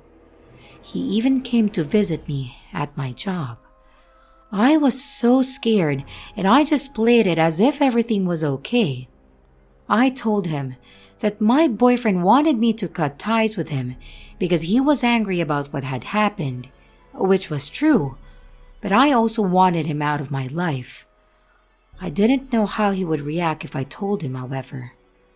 Nick insisted that I loved him, that I could be his mistress, and that my boyfriend didn't have to know. He was obsessed by me, and he didn't hide it anymore. He told me how he wanted to fuck me, and how we'd be a great couple, how he'd father our kids, and he went from "I'll be husband material" to serial rapist in a matter of seconds. I refused, again and again, blocking him, changing my accounts, and many more, and I got scared when I got calls from unknown numbers. I was terrified when I saw anyone slowing down on a motorcycle close to my apartment. I was wary of going outside and going to my job. The quarantine was welcome for me, really, and I didn't get any news from him for months. And then I broke my cell phone. I knew I could transfer all of my numbers from one phone to the other, but I didn't know it would unblock previously blocked numbers. Days later, I got a message from him.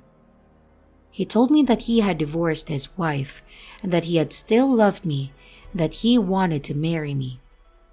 He apologized for making me believe that I was only mistress material and that I was worth so much more. He said that my boyfriend didn't love me and that I deserved better and that he was waiting for me. When he saw that I saw his message, he said, "Finally, I thought you'd never unblock me." Does this mean that he had been sending this message over and over again in hopes that I'd finally see it? That narcissistic man used all the manipulation tactics he knew. He had told me before we met in person how he had learned those skills to toy with criminals, to have them tell the truth and admit to crimes. Well, fortunately, I had dated manipulative men before and knew the signs. Basically, he wasn't used to not getting what he wanted. He was attractive, rich, interesting, and he knew that. I blocked him again, and we moved a few months later. I just hope that he doesn't get his hand on this information. I believe Nick's last move was trying to hack into my Instagram, as I got a notification that someone from his hometown had tried to connect to my account. So, obsessive cop who chased me for over a year, let's never meet again.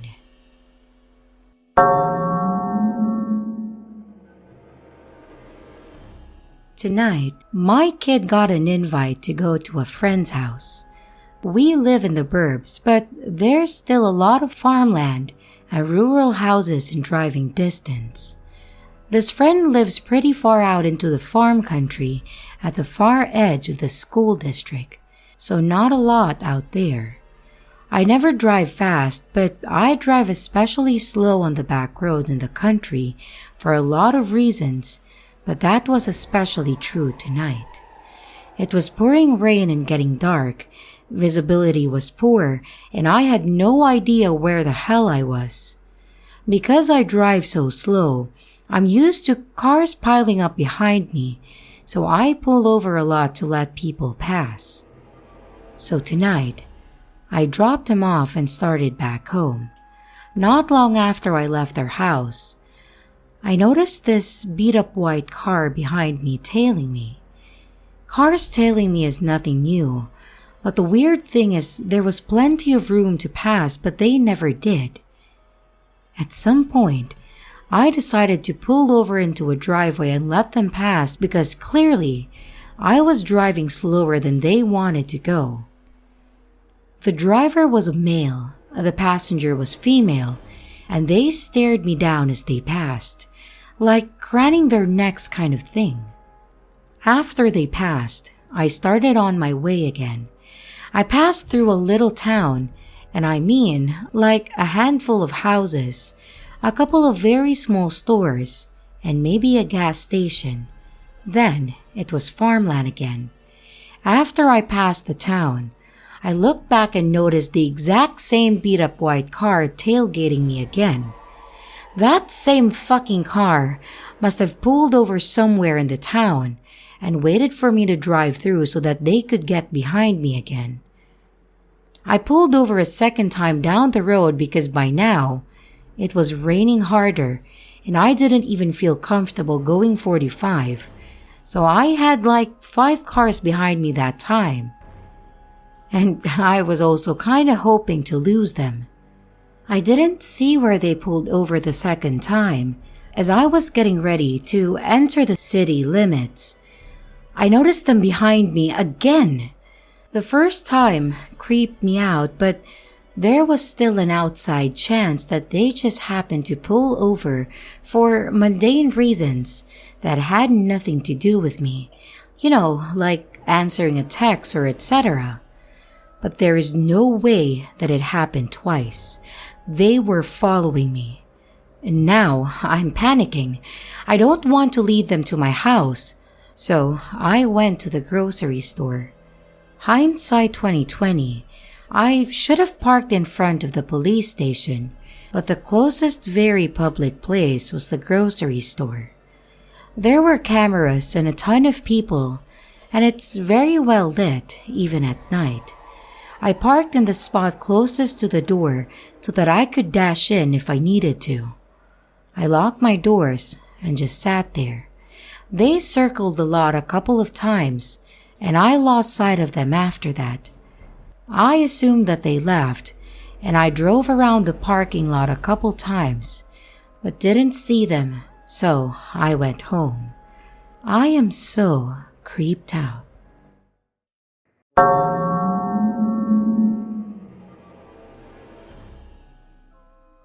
This is an incident that occurred when I was around 9 years old. Even today, at 34, I still think about what could have been. As a child, my parents both worked full-time and sometimes they couldn't find or afford a babysitter when I had winter, summer, and spring break. So I would be home alone until either of them returned from work. There were 2 main rules. Number 1, never answer the door. And 2, don't play too close to the windows in case someone is watching. I was 100% guilty of hanging near the windows. I liked the lighting, and I was a bored kid. Come on, no one had ever knocked on the door before while I was alone. So, my father leaves for work and he goes over the rules again. After a few hours of playing near the window, someone knocks on the door. I freeze and I don't answer. They knock again, and at this point, in my little mind, I'm thinking that it has to be someone I know if they're knocking twice. So I answer. I open the door and there is an intimidating woman with a clipboard wearing a hat with an American flag on it, very official looking to a child. She asks how old I am. I lie and I say that I'm 12. She says that she's from an institution that I can't remember. She tells me, "You're a liar. You're home alone and it's illegal. You have to come with me now. Let's go." I start crying very loudly because I'm scared to get my parents in trouble. And after all, this woman is an adult. She must be right? I almost went with her. I started crying even louder, and a neighbor made a noise in our complex, and the lady all of a sudden tells me, "Never mind, it's okay. You don't have to come with me. Shh." She hurried off, and at the time my parents weren't doing well financially, so I didn't have landline. Cell phones? Not in 1996. I couldn't call my family, and I couldn't call 911. I waited all day for my dad to come home. I am assuming that she knew that I was alone because she had been watching me. And I never really spoke on that incident because I felt that it was my fault for breaking the rules.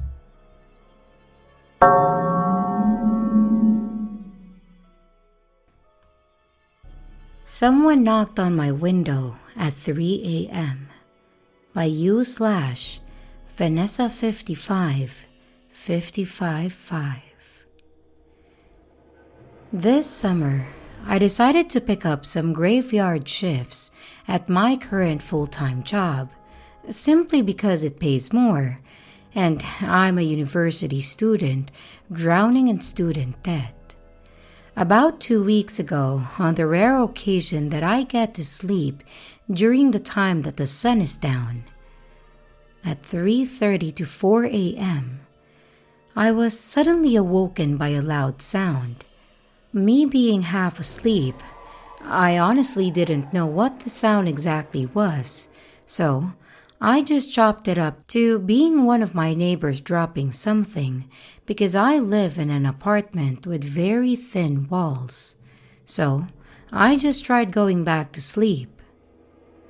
After about 10 minutes of laying there with my eyes closed, I hear the sound again.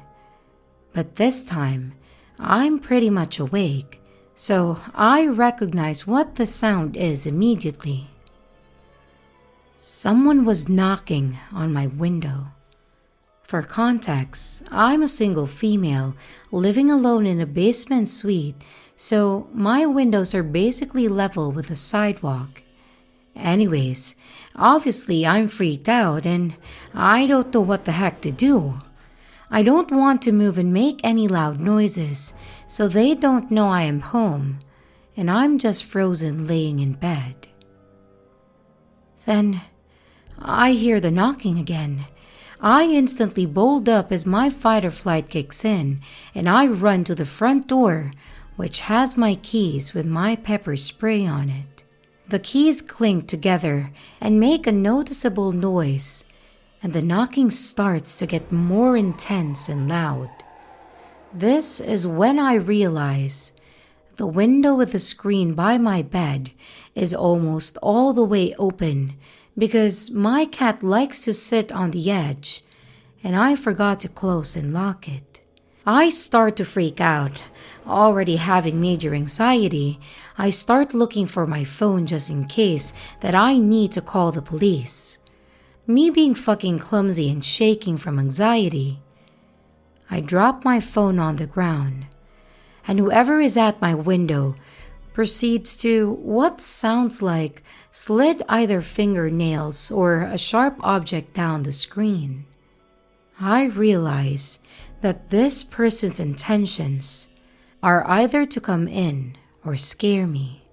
So, like an idiot and not thinking, I run to the window as fast as I can, and I slam it shut, and I lock it while avoiding looking outside at whoever it was. The knocking stops, and I wait about 30 minutes without hearing any knocking. I lay back down and go right back to sleep. The next morning, I honestly couldn't believe that even happened to me. I start to think maybe it was a dream. So I go outside and investigate, and I see an empty beer bottle and my ripped blanket. I text my only friend that knows where I live and ask them if they were messing with me.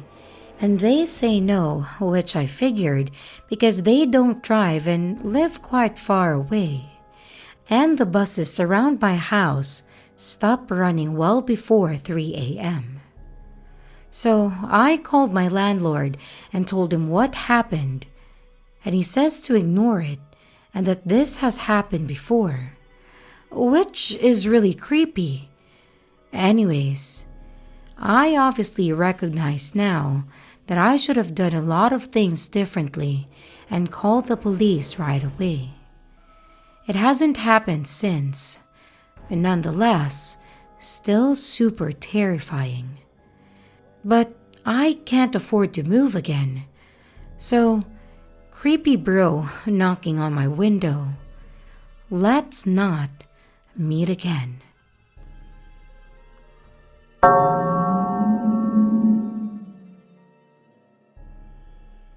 The Man at My Window, Listening and Staring by u/Bit Shortage.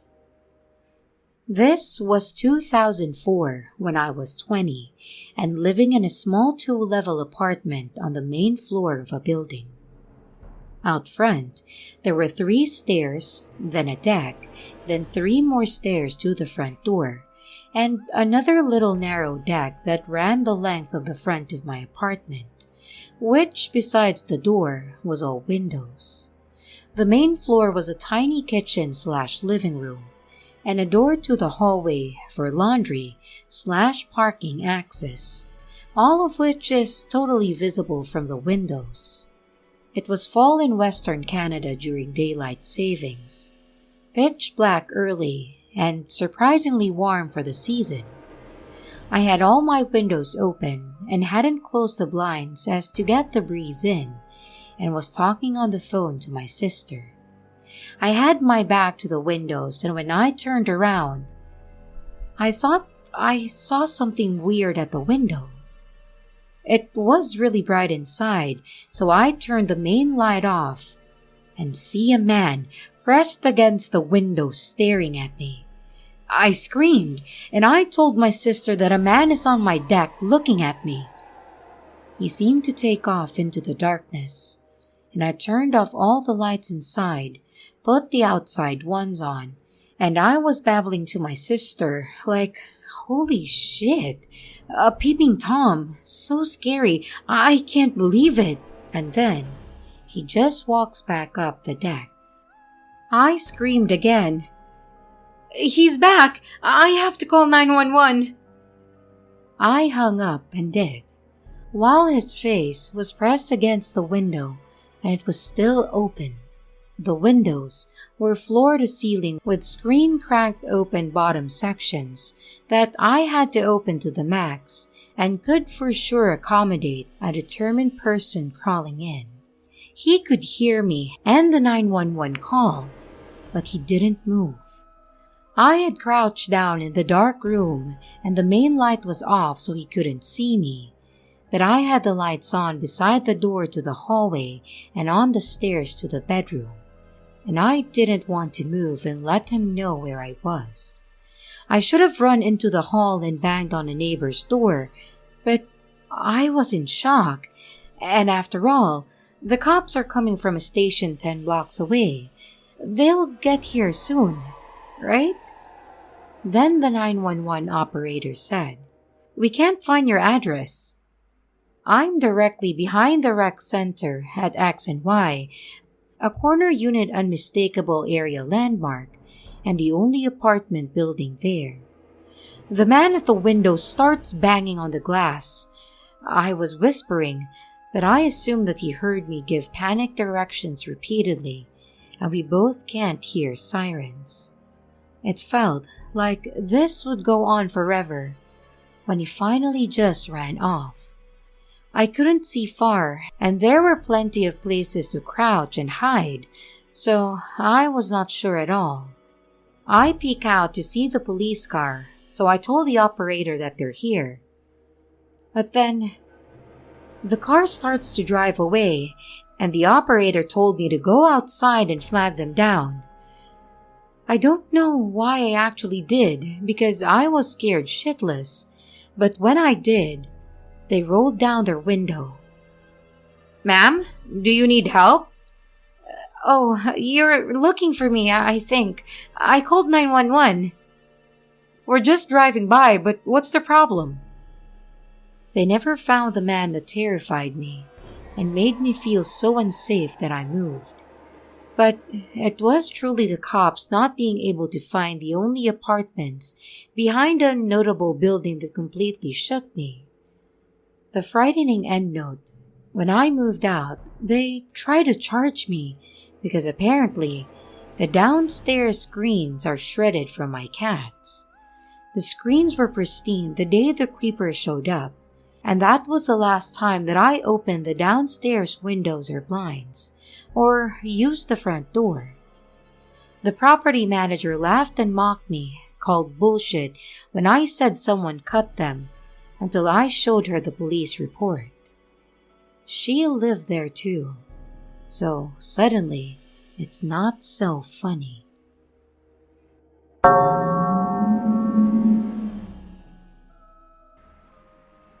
Watching Me Through the Barn Window by u/Girl We used to have a tiny barn on my property, and it was my job to milk our dairy goats every morning. So, every single morning at almost the exact same time, I'd be in the back corner of our lot to milk. It was in a fairly isolated area of our yard and between 3 neighbors' fields or pastures, which was intentional since goats can be talkative. So, it was right beside our neighbor's chain-link fence or grapevines. I'd sing fairly loudly every morning since there was generally nobody to be bothered, and it calmed down the goats. So, it was easy to know that there was a girl back there every morning and night. This particular morning, my mom had a bad feeling and made my little brother go with me. He was bored, so he messed around and collected eggs while I milked. There were little windows all around, including a wide one right behind me, and the doors were wide open, so I figured that he'd come back eventually. Well, I saw him walk past the doors and start talking to somebody. I figured it was the neighbor, so I didn't worry when he said, "Okay, I'll get my mom," and then took off. Then I heard the chain-link fence behind me rattle, and I turned around just in time to see a man launch himself over the chain-link fence into the neighbor's yard. He'd been watching me and waiting since before I got into the yard. I don't know what he would have done if my mom hadn't made my brother go with me that morning, and I did get out of goat milking solo.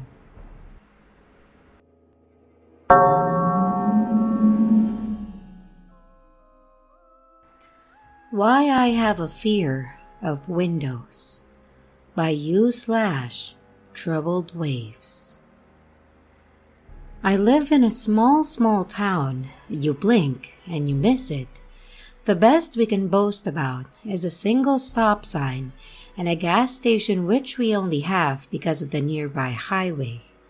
Any actual semblance of a town is 25 minutes away. So when things get scary out here, it's amplified. The occasional homeless person is no big deal. They're often drifting through.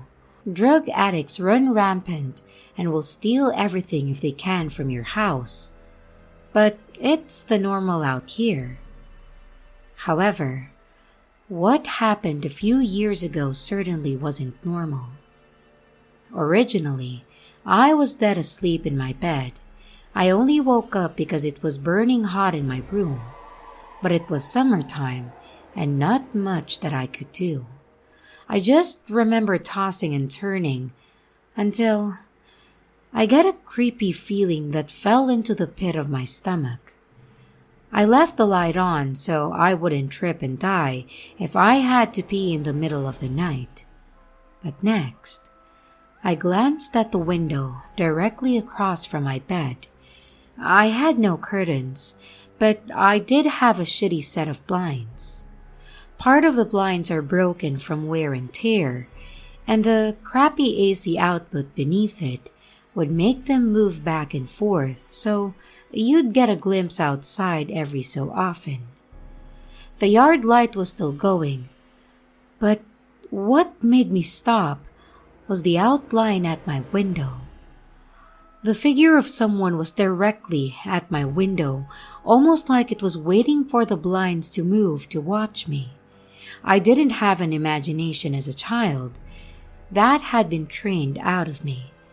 But the sight was enough to pour every horror film into my head at that moment. I squeezed my eyes shut and pulled my blankets over my head and slept in a cloth oven that night. By the morning time, the figure was gone, and I remember running to my mom's room on the verge of tears in the morning, telling her about what happened. She laughed at me like I was an idiot and told me that it was probably just a stray cat that had climbed up there for one odd reason or another. I almost believed her, since my window was pretty high off the ground, but something didn't sit right.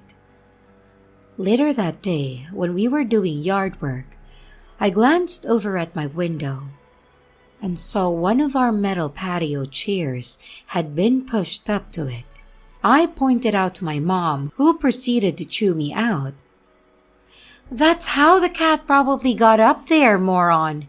Stop leaving furniture everywhere!" But I hadn't moved it. It was heavy enough that I struggled with it.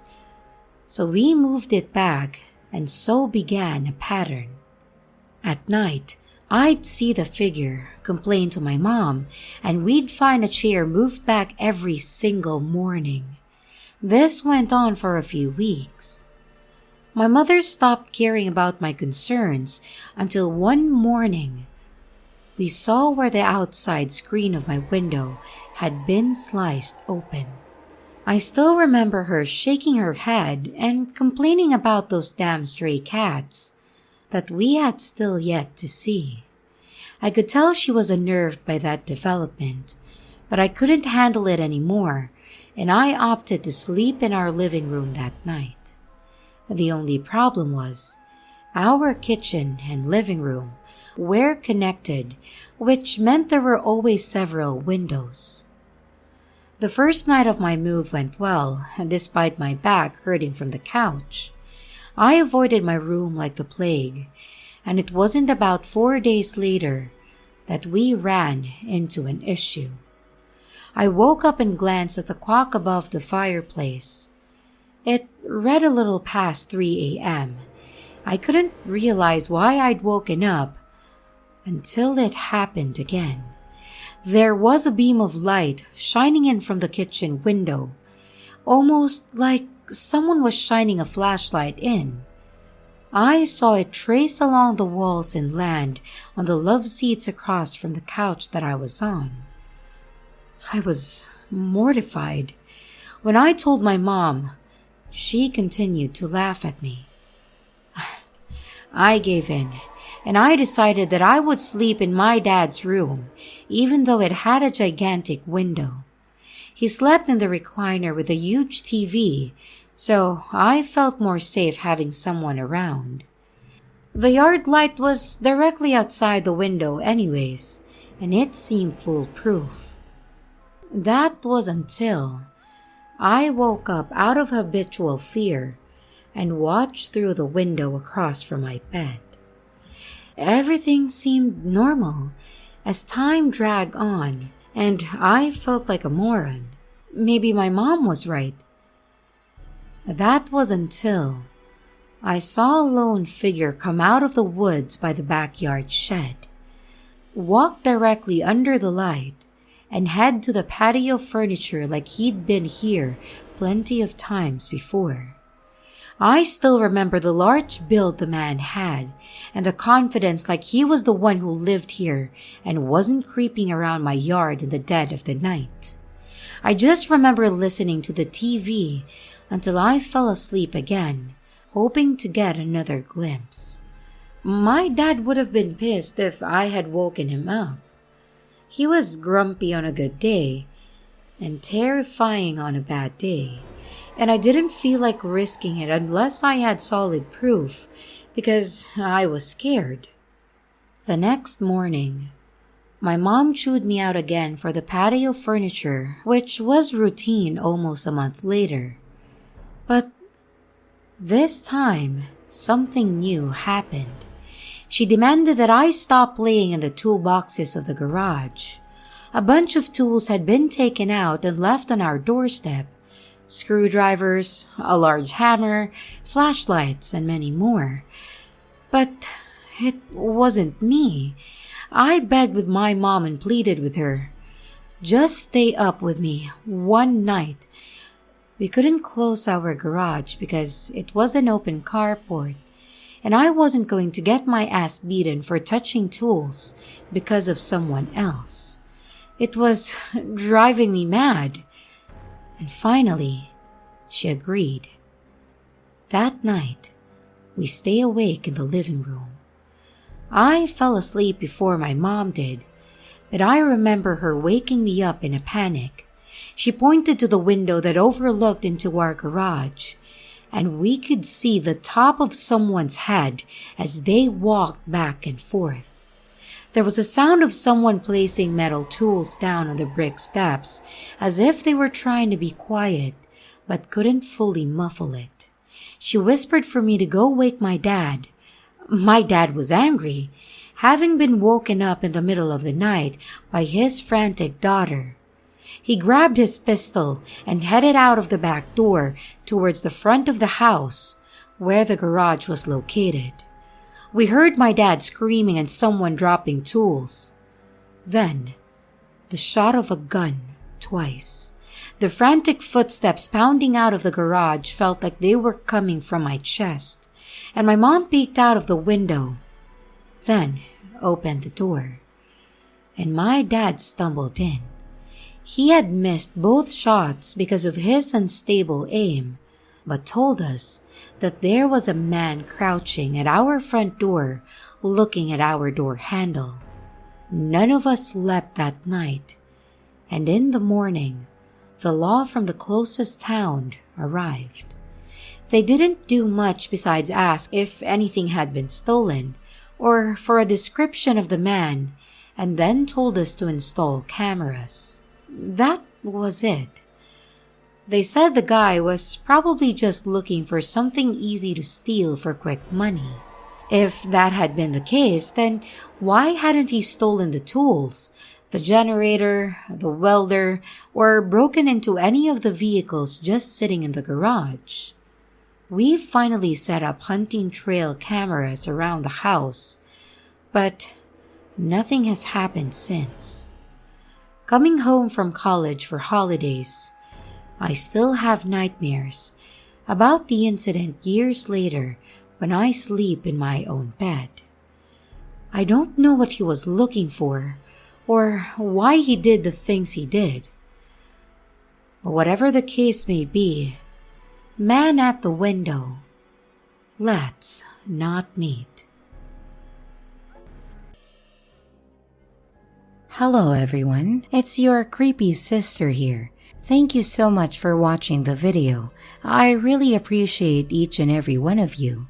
But I would also like to thank my amazing patrons, my top tippers, and my dearest channel members. Thank you very, very much. I really appreciate it with all of my heart.